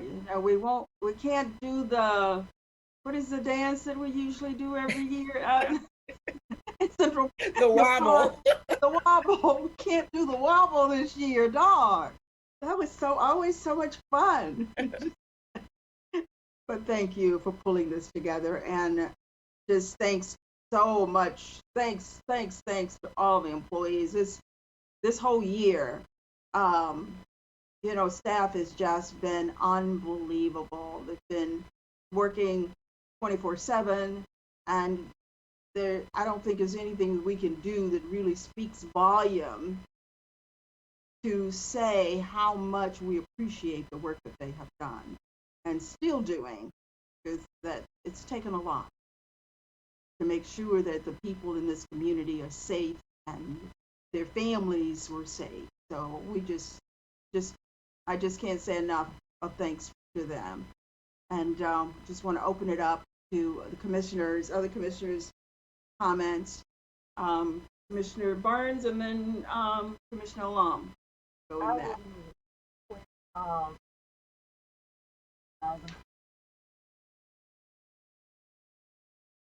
Okay, Commissioner Lum, you're going to jump out and come back in. Oh, you can go ahead. No, Commissioner Lum. Oh, okay. I was going to say I'm sad that we're going to miss this dancing. Me and Commissioner Burns, I'm sure, would have had a blast being able to dance at this ceremony. I also want to just share with you, PM Craig Ray, I actually very much enjoyed and was inspired to hear your first staff member that you highlighted, Miss Santiago, the DSS employee. I really enjoyed being able to learn from her and watch her story as you guys shared on Facebook. And I'm really glad that you're taking this opportunity to highlight all the different parts of county government, because, I mean, as we ran, that was one thing that people would always ask, like, well, what does the county do? And, even as county commissioners, we get continued to be asked, what does the county do? And I think it's so important for community members to see firsthand from the people doing the work every single day. And that's just so important and so valuable. And I'm really, really happy as I was reading the resolution that you guys are highlighting the clerk, because Monica is just, I don't understand how the Monica and her team managed to do absolutely everything and keep us afloat. So I'm so glad that she is getting an opportunity to be highlighted and for folks to ask her what the day in life as a clerk is. I'm sure that'll be a very long event because she has so many responsibilities. But thank you, GM Craigray, for doing all this. I let our staff. Your work. You're welcome. Thank you. Okay, anything else? All right. I'm back, Commissioner Howerton. Did I miss somebody? I'm back. Can you all Commissioner Byrne, hear you me? back? Okay, Yes, yeah. I had to. Okay. She ended on a really great point, which is one I wanted to highlight. As a new commissioner, it is not wasted on me that this is a well-oiled machine ran by approximately 1,000 people, and I can only imagine how hard it was to do a socially distant orientation for Commissioner Alam and myself. And you all did it, and every day we get a million emails, and in case we didn't get your email, you call, and if we didn't get, or if someone reaches out to the county and has a question, you all jump in and say, hey, we know you might not have the answer to this, but we can jump in and help you out. I know for Monica, some days it is like herding cats. It really seriously is. I have no idea how you do it. But to the county employees, just know that I appreciate you. I appreciate the work you do by not only keeping us safe, but really ensuring that the public maintains faith in good government. On a national level, for so long, that was not the case. Through all the things that have been going on, through the malware attack, through complaints, through changes in the environment, through just the paper trail that we have to deal with. I think one of the things that I've seen through our community is that they have not lost faith in you. And I just want to say thank you, because it makes our job a whole lot easier as commissioners. And thank you for making us look good. I appreciate it. Thank you for your support. Yeah, and what Commissioner Burns just said is what I say anytime I'm in the community. We can, as commissioners, we cannot do our job without that. They are the experts, and they give us the information. So we thank you. Okay. All right. We got to move on. Mr. Jacobs, got something quickly? Yeah, I just wanted to quickly add, because everyone made great comments. I think for me this year, I think as Jeffrey said, what's so poignant is about the pandemic. And in this case, when I think about our staff has literally saved lives. So that's the kind of services that Durham County staff provide. So I just want to also express my gratitude for all the work that everyone has done and the sacrifices that people have personally made over the past year and continue, because we're not 100% through it yet, but we're getting there. So thank you. Thank you, Deborah, again. So we got one more, and I apologize to the community for so many resolutions this evening. We just have so many things that we need to lift up to the community. And this one that I'm going to read next is so important to our community. And so this one is 0245. As a resolution supporting the adoption of state and federal legislation to prohibit discrimination and hate crimes. The board is requested to adopt the attached resolution expressing the position of Durham County on the need for clear standards to combat discrimination and hate crimes, and requesting our legislature delegation at the state and federal levels to support pending legislation which will provide clear, uniform standards and afford necessary protections to our residents. So at this time, I'm going to read the proclamation. I'm going to ask for a motion, and then I have another statement to read after that. So it may be a little long here, so I'm going to get through it as quickly as I can. So supporting the Board of County Commissioners resolution, supporting the The adoption of state and federal legislation to prohibit discrimination and hate crimes. Whereas the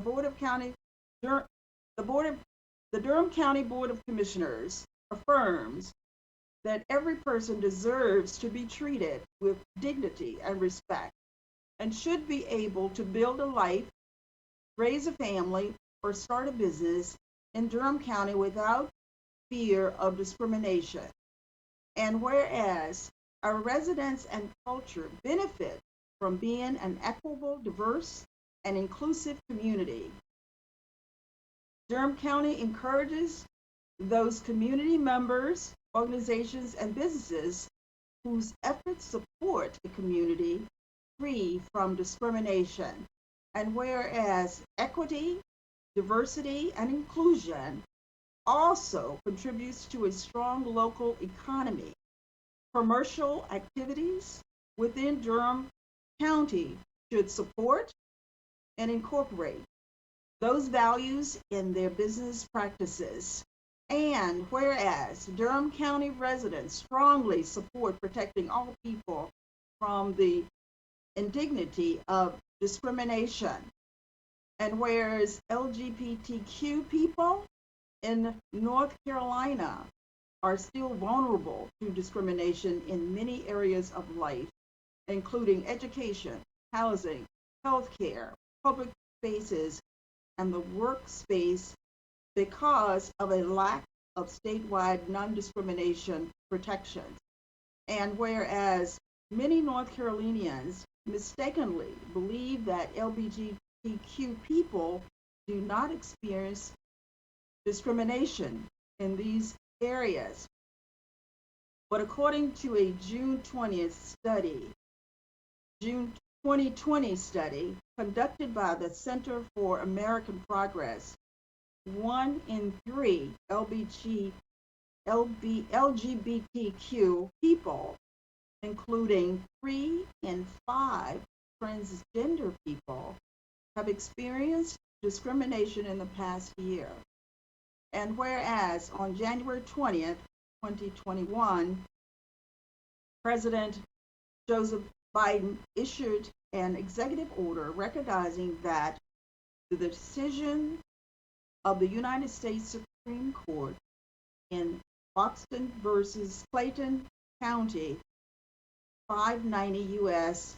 2020, holding that Title VII's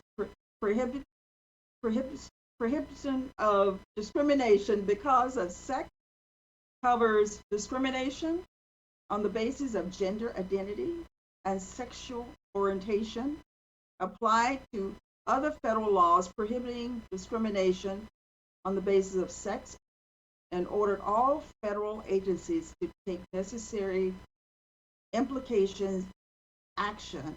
And whereas there is currently pending federal legislation, H.R. 5, the Federal Equity Act, co-sponsored by Representative Price, which will amend several civil rights statutes to make explicit that the term sex includes sexual orientation and gender identity, and extend those protections to in areas including public accommodations and facilities, education, federal funding, employment, housing credit, and the jury system.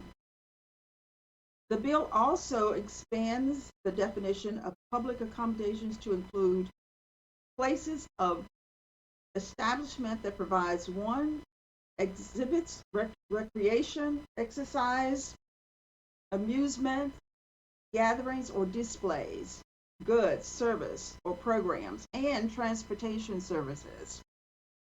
Whereas racial and national origin discrimination can take many forms, including not permitting people to wear their hair in styles native to their history and national identity. And whereas in the 116th Congress, H.R. 5309, the Creating a Respectful and Open World for National Hair Act of 2020, the Crown Act, was introduced and passed by the House of Representatives in order to prohibit discrimination based on the texture and style of hair. And whereas the most recent report from the Federal Bureau of Investigation on hate crimes shows that they have increased to a 10-year high, and that hate crimes based on sexual orientation, gender, or gender identity comprise 20% of all reported hate crimes, and those based on race or ethnicity comprise almost 60% of all reported hate crimes. And whereas there is currently pending state legislation, the Equity of All Act, HB 50/S396, sponsored in each chamber, respectively by Representative Morris, Representative Austin, and Senator Woodard, which will amend several state statutes and enact others to provide uniform statewide crimes, creating a statewide database for the collection of information regarding hate crimes and mandating training for law enforcement and district attorneys on hate crimes. And whereas the foregoing demonstrates the need for uniform standards to define the prohibit discriminations, practices, and effective processes to hold persons accountable for their action. Now, therefore, be it resolved by the Board of County Commissioners that all of the county's residents are called upon to treat all persons with respect and dignity, and we call upon all businesses in our community to adopt non-discrimination policies and procedures for their employees and patrons. The General Assembly is called upon to pass the Equity for All Act and thereby enact substantive and enforceable statewide non-discrimination protection in the areas of employment, public accommodations, housing, provision of credit, and education. The General Assembly is called upon to pass the Hate Crime Protection Act and thereby provide mechanisms to hold perpetrators of those offenses responsible for their conduct and provide training to others in the criminal justice system so that will properly understand the nature, impact, and importance of addressing those offenses. Our state's federal legislation delegation is called upon to support passage of the pending Federal Equity Act. When it is reintroduced, our state's federal legislation delegation is called upon to support passage of the Crown Act in 2021. This 12th day of April, 2021. Pretty kind of long. So this one, Commissioners, we're asking for a motion to adopt. So moved. Seconded. It's been moved by Commissioner Burns. Yes, ma'am. And second by Commissioner Alum. The roll call. Commissioner Alum. Aye. Commissioner Burns. Aye. Commissioner Carter. Aye. Vice Chair Jacobs. A resounding aye. And Chair Howerton. Aye. So it's been approved 5-0. So this is another statement, Commissioners, that I just need to read to you as quickly as possible here. This is hatred and discrimination against people who are different, for whatever reason, has been an issue for centuries. And while progress has been made, there is still so much more to be done. Events over the past year have shown that all too clearly. In Durham, we know that every person deserves to be treated with dignity and respect and should be able to build a life, raise a family, or start a business in Durham County without fear of discrimination. In Durham, we know that this is not the only thing, but the right thing to do for people who may have traditionally suffered from discrimination. But that all of our residents and the culture of economy of Durham benefits from being part of a community where equity and diversity and inclusion are part of the ecosystem. At the same time, the situation in Durham is not present in all of the state of North Carolina or the rest of the United States, and the action is needed to change that. ABC 11 stated, both federal and state Civil Rights Protection Act, discrimination based on race, color, creed, religion, sex, and national origin, but not sexual orientation or gender identity. The U.S. House of Representatives recently passed the Equality Act, which would add those things, but the legislation faces an uncertain future in the more conservative Senate. So recently in Raleigh, there was a rejection of a couple that was attempting to get married. So this is an article that was stating that gives us a reason why this needs to be done. The LGBTQ community has long campaigned for those changes to protect against claims of discrimination in education, access to credit, jury services, federal funding, and the like.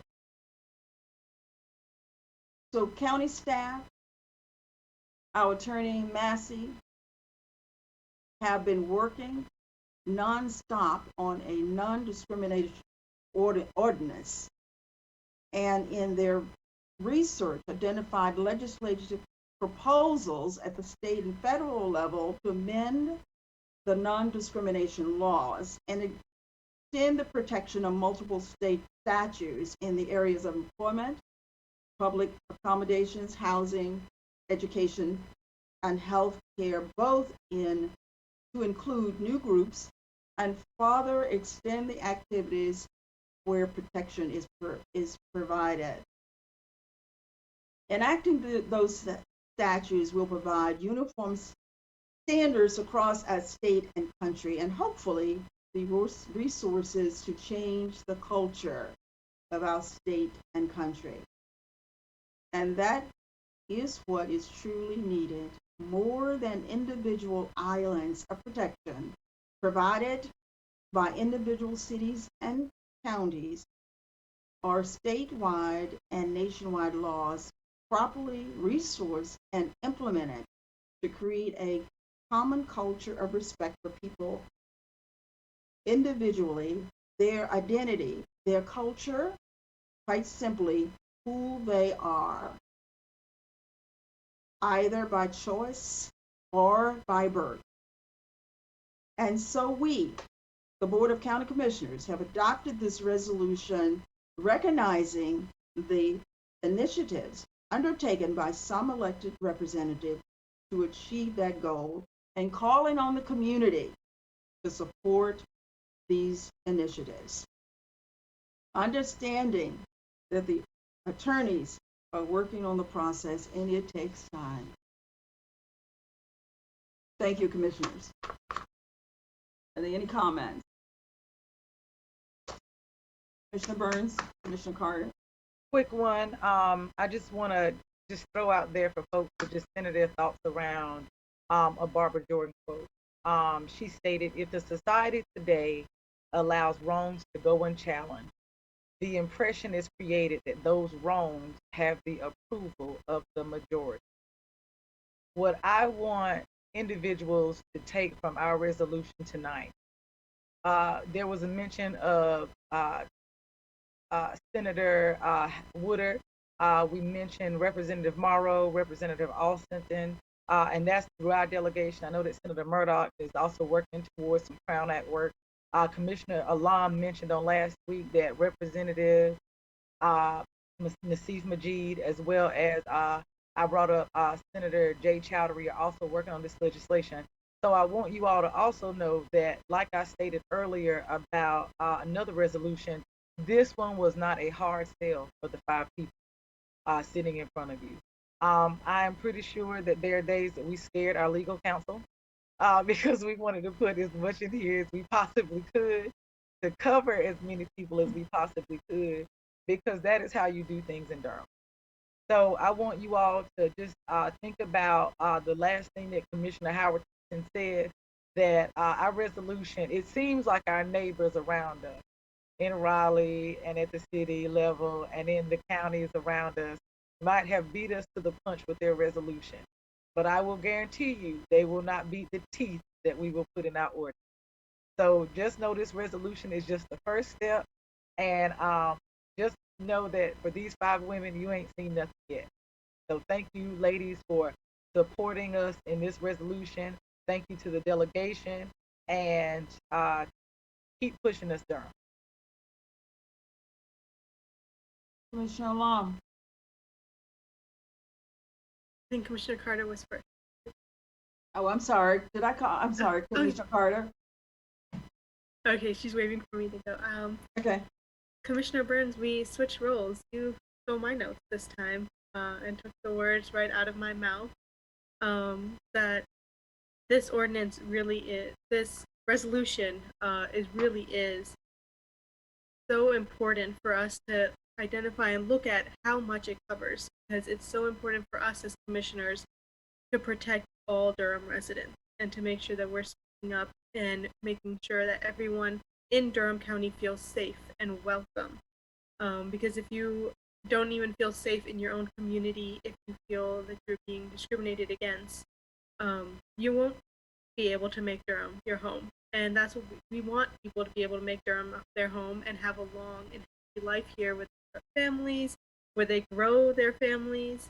And this resolution and these bills that have been passed or have hopefully will be passed in our legislation are very near and dear to my heart, as all of you know, with the hate crime prevention bills. And I'm so grateful to Representative Majid for introducing this on the House side and Senator Chaudhry on the Senate side. And I'm so grateful for all of the commissioners that I serve with for recognizing the importance of these bills and including them in the resolution to make sure that, you know, everyone in Durham County is welcomed, as I mentioned. So thank you so much to all of the commissioners, as well as our county staff and our attorneys, for going so much into detail into all of this work and making sure that we're able to protect as many people as possible. Okay, now Commissioner Carter. Oh, thank you, Chair. Thank you, Chair Howard. And my colleagues have said it so well, I don't have much more to say, other than I really am hopeful by the good work that I think we did around this resolution. And it's an example of, I think, how we're very united in many, many values and goals, and we're making this one happen. And I want to thank our county staff for all the words of advice and caution and support in moving forward with this non-discrimination ordinance. And I'm glad tonight we're taking the first step with the resolution. I do look forward to also at some point soon talking about strengthening our own policies and practices with Durham County, making it explicit in our contracts, for example, that our non-discrimination protections extend to those. It covers the sexual orientation, not just gender. So gender identity, and I hope that we can work on that soon as well. But thanks to staff for helping us with this. Commissioner Jacobs. Thank you, Madam Chair. And I think this is This is something that we all want to speak on because all of the members of our board feel so strongly about this resolution and about our board taking very, very strong and very loud and very clear action on this issue. As Commissioner Burns said so well, that there are times when you must speak up, and we must speak up in our community, in our state, and in our country, and in our world. And I think about what is happening right now, and we see not just here in our own state legislature, but across our country, that the war that is being waged against transgender youth, and that here we are recovering from a pandemic, and we see voting rights under attack. And what issue is brought up to try to divide people, to try to create a social wedge in people, is to pick on literally the most marginalized and most vulnerable people in our society. And we know what this is all about. And we're not going to be strayed from focusing on what are the real issues that impact people's lives every day, and what are the real issues that people are suffering from. And it is not related to transgender youth somehow infringing on our rights. And I just want to make people aware of the bills that are in our state legislature right now: SB 514, HB 358, SB 515, that are undermining the rights of our transgender youth to get the health care, medical care they need. But also, as our other board members mentioned, our fantastic Durham delegation and others in the state legislature who have submitted 4 new bills, including the Equality for All Act, that will help address the issue of equality for all in our community. So I look forward to our board taking action in the near future to join with 7 other local governments. It's important that we take action at every level of government. And thank you. And thank you to Curtis for your great work, Attorney Massey, on the resolution.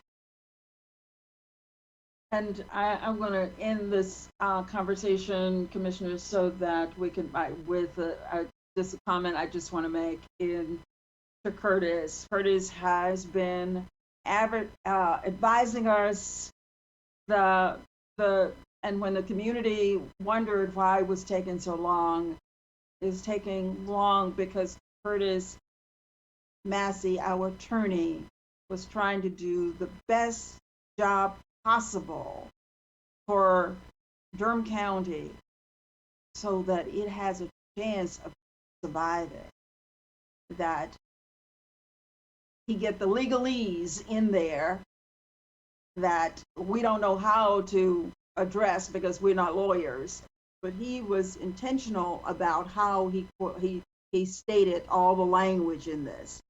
So again, I want to thank him and his staff, that the people around him, the attorneys that helped him to put this together. So thank you. We're going to move on, Commissioners, to consent agenda. I think that's the next thing is coming that we have. Mr. Manager, if you will lead us through this consent agenda. Madam Chairman, for the sake of time, since we went over these items in the work session, we have on our consent agenda items 180 through item 238. And if there are any questions about any particular item, the floor would be open for the board members to let us know. We can pull them and move forward. Okay, any items, Commissioners, that we didn't discuss during the work session?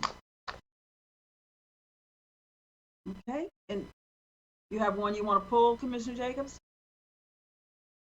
Okay, you making a motion? What? I had to comment on the Bold City United item because I'm so excited about it. And there's always good things on our agenda, but I just wanted to make sure the public knew that we're signing an interlocal agreement with both the city who is going to be chipping in nearly $1 million, $935,488 to expand our the county's Full City United program. And we're going to have 18 new staff people, 4 more census tracts, and more outreach workers and violence interrupters. And I just think it's amazing, and it's just a great partnership between the city and the county. So that's all. Just wanted to celebrate that item. So, and thank you, Commissioner. And, you know, we went over all of that during the work session. And at some point, we will have Ms. Pierce with that, the GM over that, to bring all of that for a presentation for the community to hear all the good things that's happening in that area. So, so thank you. I'm going to ask for a motion to approve the consent agenda. I'd like to make a motion, Madam Chair, to approve the consent agenda. Second. And, okay, who's second? Commissioner Carter. Commissioner Carter. Okay, been moved by, probably moved by Commissioner Burns, second by Commissioner Carter. Okay, and roll call vote, please. Commissioner Alam. Aye. Commissioner Burns. Aye. Commissioner Carter. Aye. Vice Chair Jacobs. Aye. And Chair Howerton. Aye. Consent agenda passes 5-0. Thank you. We are. Yes. I'm sorry. I know that we did announcements and we're headed to other business, but I did want to throw out there before we moved on. I know many of you all knew these two individuals, and while we're centering ourselves around, in a second we're gonna go to Rod is gonna talk to us about our COVID-19 number, and we're gonna talk about the one thing that we usually end on sometimes is how many people we've lost. So I do want to lift up right now. Some of you actually had the opportunity to serve with her. Many of you all know that Edith Wiggins, the first African-American female chancellor, and also past city councilwoman in Chapel Hill, passed on last week. On top of that, I want to lift up Judge Jim Harden, who is actually retiring after 25 years. So we mentioned the retirement, but we do have things that are going on that we do have lives to celebrate. We do have other retirees to think about. So I just want to throw those out to the community because I knew some of you all served with them, and I didn't want to let a week go by and we didn't say that. And we had a couple of 100-year-old birthdays. So I don't have all the names. I actually asked, but we had a couple of people to hit 100. And for me, that's pivotal because we're losing a lot of young people. So it just makes me feel all warm and fuzzy on the inside to know that we have some people who are still trucking along here in Durham fighting the fight. And that was all I wanted to throw out. Well, thank you. And if you would like to bring those names to the next meeting, that would be nice to just celebrate all of our 100-year-old citizens. That would be wonderful. Thank you. So our other business we're going to move on to is 210242 Durham County Public Health Focus Update.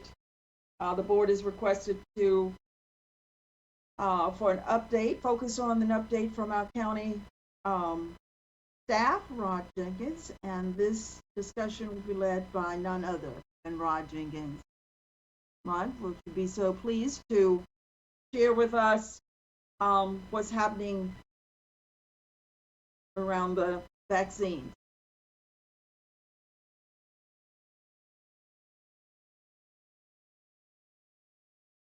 Good evening, Madam Chair, and to members of the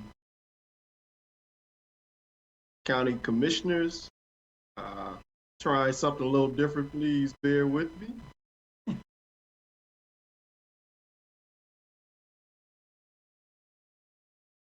Right, you're gonna click on slideshow. I got it. I'm trying to get all this other stuff out of the way. Here we go. I didn't know I had all the fancy stuff.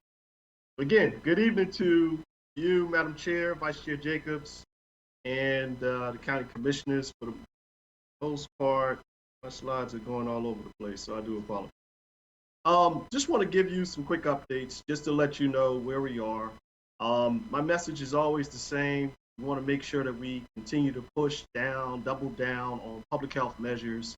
Wear your mask, wait 6 feet apart, wash your hands. We just need to simply do everything we can to encourage others to get vaccinated as quickly as possible. Why do we want to do that? We want to ward off fourth wave of virus infection. And we simply want to get back to normal. For the most part, our statistics as of right now, we have 406 active cases. There are 23,711 people who have beat COVID. Of course, we always continue, as Commissioner Burns alluded to, we want to remember those people who have lost loved ones to COVID-19. There are currently 221 deaths due to COVID.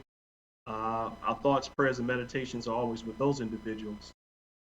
Total, since the pandemic began, 24,343.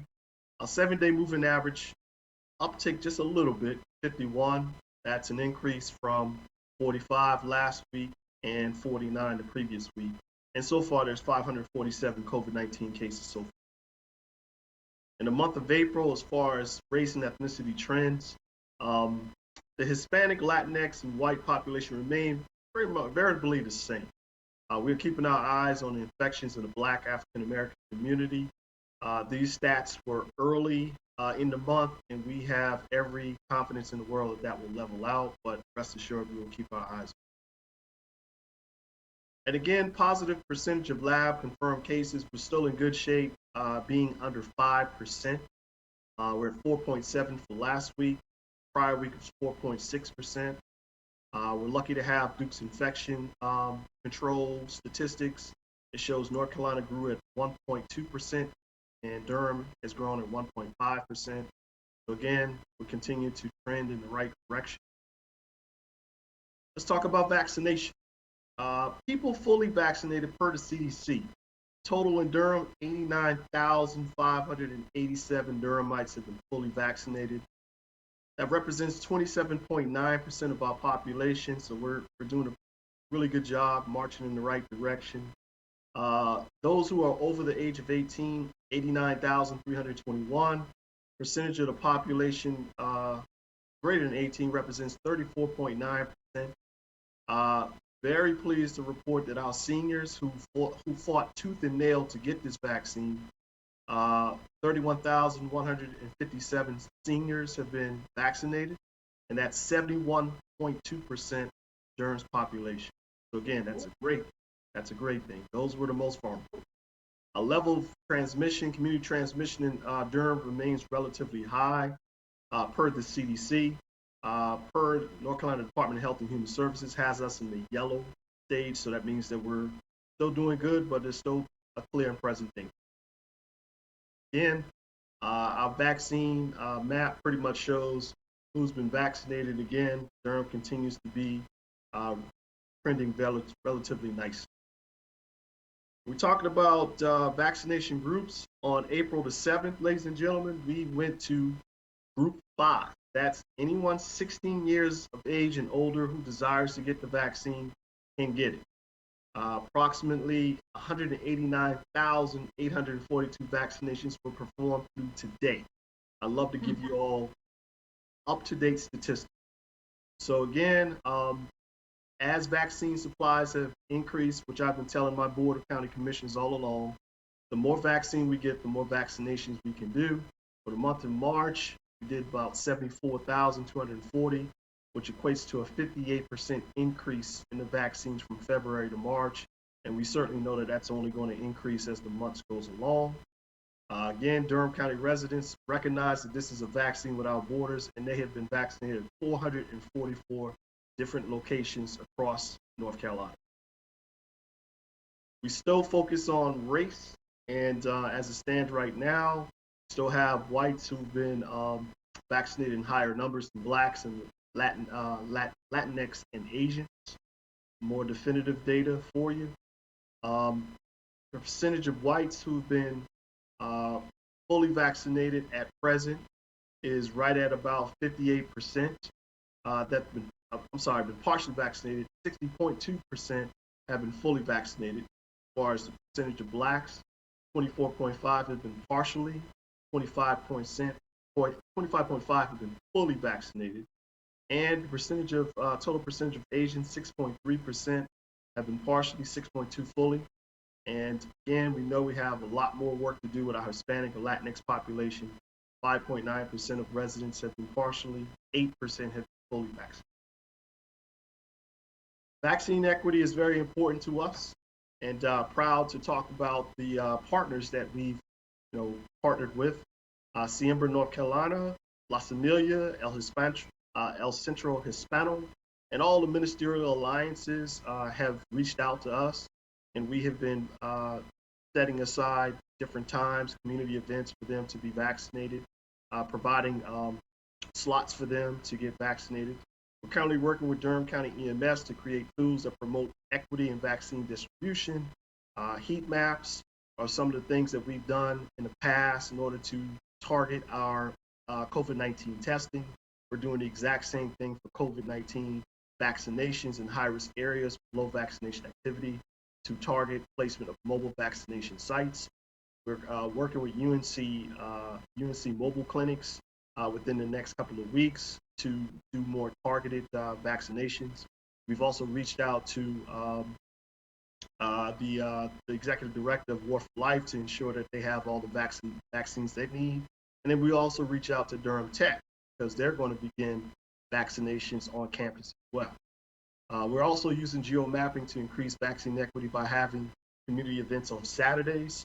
As the vaccine, mass vaccination efforts begins to dwindle down, it's going to give us an opportunity to really do more outreach.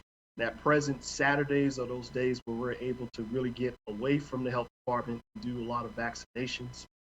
So we look forward to really increasing that at a lot of churches in Durham. We've already committed to several vaccine events hosted almost every weekend.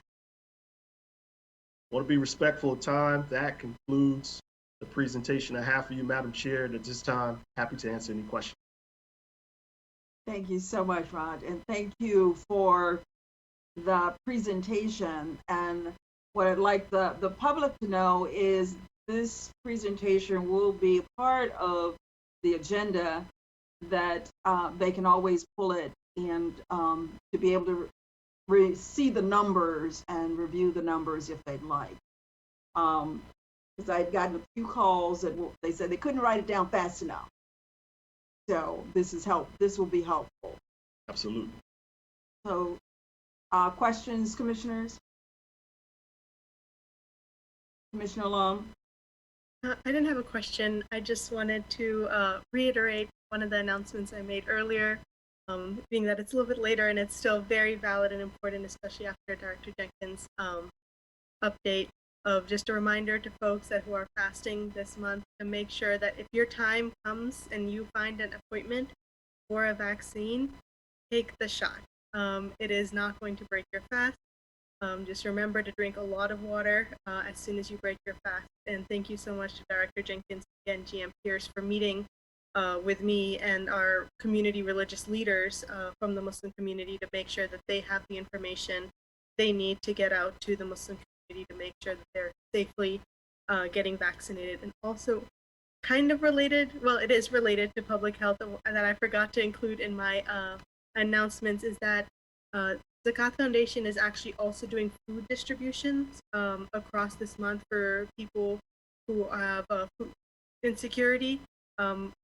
Monica, I will share that with you also. There are several dates across the month that if you need a place to break your fast, there will be hot meals available throughout the month of Ramadan, and there will also be grocery box distributions and fresh produce distributions for families. Thank you, Commissioner Alam, and it was a pleasure for us to join you and your religious leaders. We learned a whole lot. I do have one quick question, Rod. Is there any particular area that you would say that needs more focus? As far as vaccine distribution? Yes. Not particularly. we know that, as I've said to several people, we know that it may seem that we've been doing this vaccination campaign for quite a while, but believe it or not, it's been less than 4 months. The 21st will make 4 straight months for us. And from my seat at the vaccination clinic, which I tend to be in every day, much to the chagrin of my staff, I'm seeing a lot more diversity. I'm seeing that they're making it a family affair now since April 7th, and I love that. I've seen many people early on who had adult children come in and get vaccinated with their loved one, but I'm seeing it more often now. I love the diversity that's coming into the health department.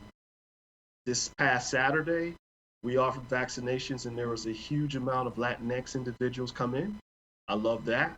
I just feel as if in a short period of time, the numbers are definitely going to reflect the diversity and the distribution that's going on. The one thing I will say that I would say to the listening audience is that there seems to be a little bit more vaccine shopping. And that's individuals who are saying, nah, I don't want Pfizer, I want J&J, I want Moderna. And there is no such thing as a bad vaccine. The best vaccine is the one that's available to you. And they're all equally effective. And we're proud in Durham to offer all of the above. I'd also like to say, you know, in the essence of time, and being respectful of time, that the J&J product, much has been said about it in the news. The CDC has come back and said that it is still highly effective. We always encourage our participants in Durham, we ask them, have you had something to eat? And if they say, no, we haven't, we offer them a snack, we offer them a pack of crackers, we offer them some water prior to them taking the vaccine. What we found is that if someone has something on their stomach and they get the shot, they tend to do a little bit better. Those people who come in on an empty stomach tend to get real nauseous, and then that's when they have adverse reactions. But I'd be a lame health director if I did not take the opportunity to say how proud I am of my staff. They take great care making sure that everyone that comes into our facility for vaccinations has all the information they need, they have the care that they need, they have the food that they need, and they leave happy. So again, I just want to give that quick shout out. Well, thank you so much. Thank you. As always, you do an absolutely superb job. And I know that you got folks that got your back. So if there are no other questions, Mr. Jacobs, you had something? Thank you, Madam Chair. Rod, I really appreciate the presentation today, and I really appreciate the focus on vaccine equity. I know that that is what you and all the partners are really laser focused on at this point in time, and I agree that it is really, really important when we do look at those numbers, and we really, you know, everybody just needs to keep working together, but it really is a priority. We've got to, you know, make sure that everybody in the Black community and Asian and Latinx community are getting vaccinated. And we know that the reasons are complicated, and that it takes extra work and effort on our part. But I know that we have all the partners to do that.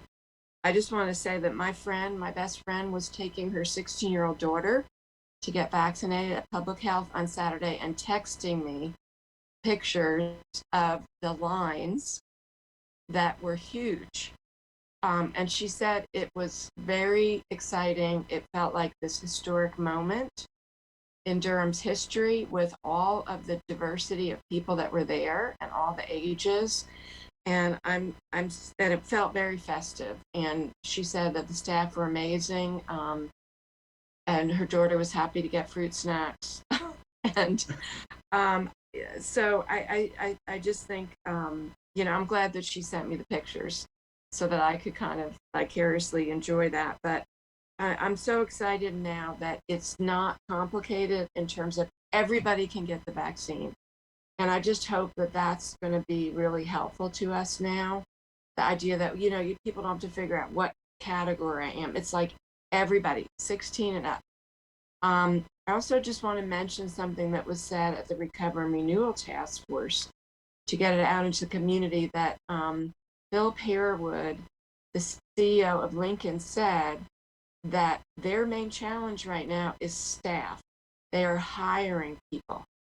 They have gotten funding. I don't know if it came from the federal government or from the state government. They have funding to expand their reach. And we know that they are doing an amazing job at really getting our most vulnerable residents. But he said their challenge is staff. So I want to get the word out to people. If you're looking for a job, if you have any kind of skills related to being a nurse or a health practitioner, to please contact Lincoln.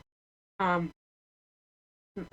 one of my questions to you, Rod, was what are our numbers of the J&J right now? Because, obviously that's the most flexible for outreach. And how are we doing on our community health workers? Because I think some of those funds run out the end of May. Is that right? And are there conversations about what we can do to keep them going? I would say I'll be able to pull that up for you real quick, but I know for the most part, the J&J, we have administered close to about 800. One thing that we did was we took it upon ourselves to be the hub and to distribute the vaccine out to our spokes, and that's our pharmacies, who in turn go to do different events to expand our bandwidth. There have been several days in which we've offered J&J in our health department, and as I've previously mentioned, it has been without incident. So the J&J product is still being reserved from the state to the health departments for events. So with that being said, we do have several hundred doses that have been earmarked for our work with UNC mobile clinics, who are definitely going to go to those underserved areas. We look forward to that happening over the course of the next 2 to 3 weeks. They have specifically asked for J&J. There's also church events in which those pastors have specifically asked for J&J. So we want to make sure that we deliver. To your question about the community health workers, we certainly hope to keep that sustained. I do know that entities like Project Access of Durham is still working with Cure Americas, with their community health workers and their plans to continue that great work. We also know that Durham Tri and a couple of other CBOs had community health workers, and we're continuing to work with them. We have worked very well with them as far as like designated slots, and they've been out to kind of in the nooks and crannies of Durham, getting people to sign up for vaccination. So we certainly hope that we're able to keep this sustained, and rest assured, I'm willing to do whatever it takes to keep that going, because they're our main pipeline to get to the underserved population. Thank you. Thank you, Rod. There's one more question. Thank you, Commissioner Howard. I know that we got a lot. I'm happy that Commissioner Jacobs brought up what she did, because it just lets me know that those festive photos that they took down there, Rod, you letting folks have parties. So you kicked me out the last 2 times. I now know that I'm welcome to come back and get people excited again. So Commissioner Jacobs has photos. They took photos while they were waiting outside. Like, so you were inside the clinic. So we got to keep them. We got to keep the line moving. I'm sorry, it's breaking up. I didn't hear the distinction. Okay, do you have a question, Commissioner Burns? We're gonna have to move on. I do. I know we got to go. I just want to highlight this. A couple of things that he pointed out. I want the public to look at these numbers. What I want to know, will we get this PowerPoint? Can we post it online? And here is why, Commissioner Howard, and many of you all received the presentation this week that had the most made up numbers on it humanly possible. because they counted children in their population numbers and they compared it to those who were vaccinated. That was comparing apples to rocks. So we can't sit here and say that there's no parity between demographics and vaccinations when they were counting people who were not even in a group yet to get vaccinated. So I just want to say, can we at least put this out here? Because there's a lot of funding coming for equity, and I want to make sure that the community has these numbers. Because if we don't, they won't know that Rod and Joanne and all of us and the community health workers like Try, like War for Life, that whole group and gambit of individuals is what got these numbers to parity. I also want to throw out, if no one has seen it, we paid for some billboards. So I finally saw my first Back on the Bull billboard. So if you're going down 85, ladies, you know, we pay for things all the time. We can see the fruits of our eyes and our eyes and our eyes. So I did get to see one of those, and I've been seeing it pop up. So thank you to everybody. And Rod, could you just make this public and maybe, I mean, I don't know if we can do it weekly, but as these numbers are updated, I know how to go check the vaccine management system online, but I would love for folks to have these equity numbers. Well, this presentation is part of the agenda, so people will have access to, the public has access to this one. Right, to this one, but yeah. Yeah. So, yeah. Yeah. Thank you. Okay. Thank you so much, Rod. This is great information, and I'm sure the public will be able to pull it down and use whatever portion of it that they need to. So thanks a bunch. Absolutely. Thank you for your support. You're welcome. Thank you. Okay, commissioners, this brings us to, we have a closed session tonight, and I want to thank the residents and others that have been attending the virtual meeting as we go into closed session. And I'm going to read the statute. To establish, the board is requested to go into closed session for the following: to establish or to instruct the public's body staff or negotiating agents concerning the position to be taken by or on behalf of a public body in negotiating the price and other material terms of a contract or proposed contract for the acquisition of real property by purchase, option, exchange, or lease. The amount of compensation and other material terms of an employment contract or a proposed employment contract pursuant to GS 143-318.11A5.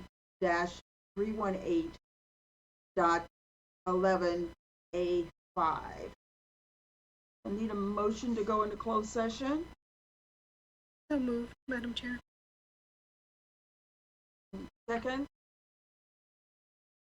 Second. It's been moved by Commissioner Lom, second by Commissioner Jacobs. Go in closed session. Roll vote. Commissioner Lom. Aye. Commissioner Burns. Aye. Commissioner Carter. Aye. Vice Chair Jacobs. Aye. And Chair Howerton. Aye. Passes 5-0. We're moving into closed session.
for no actions was taken.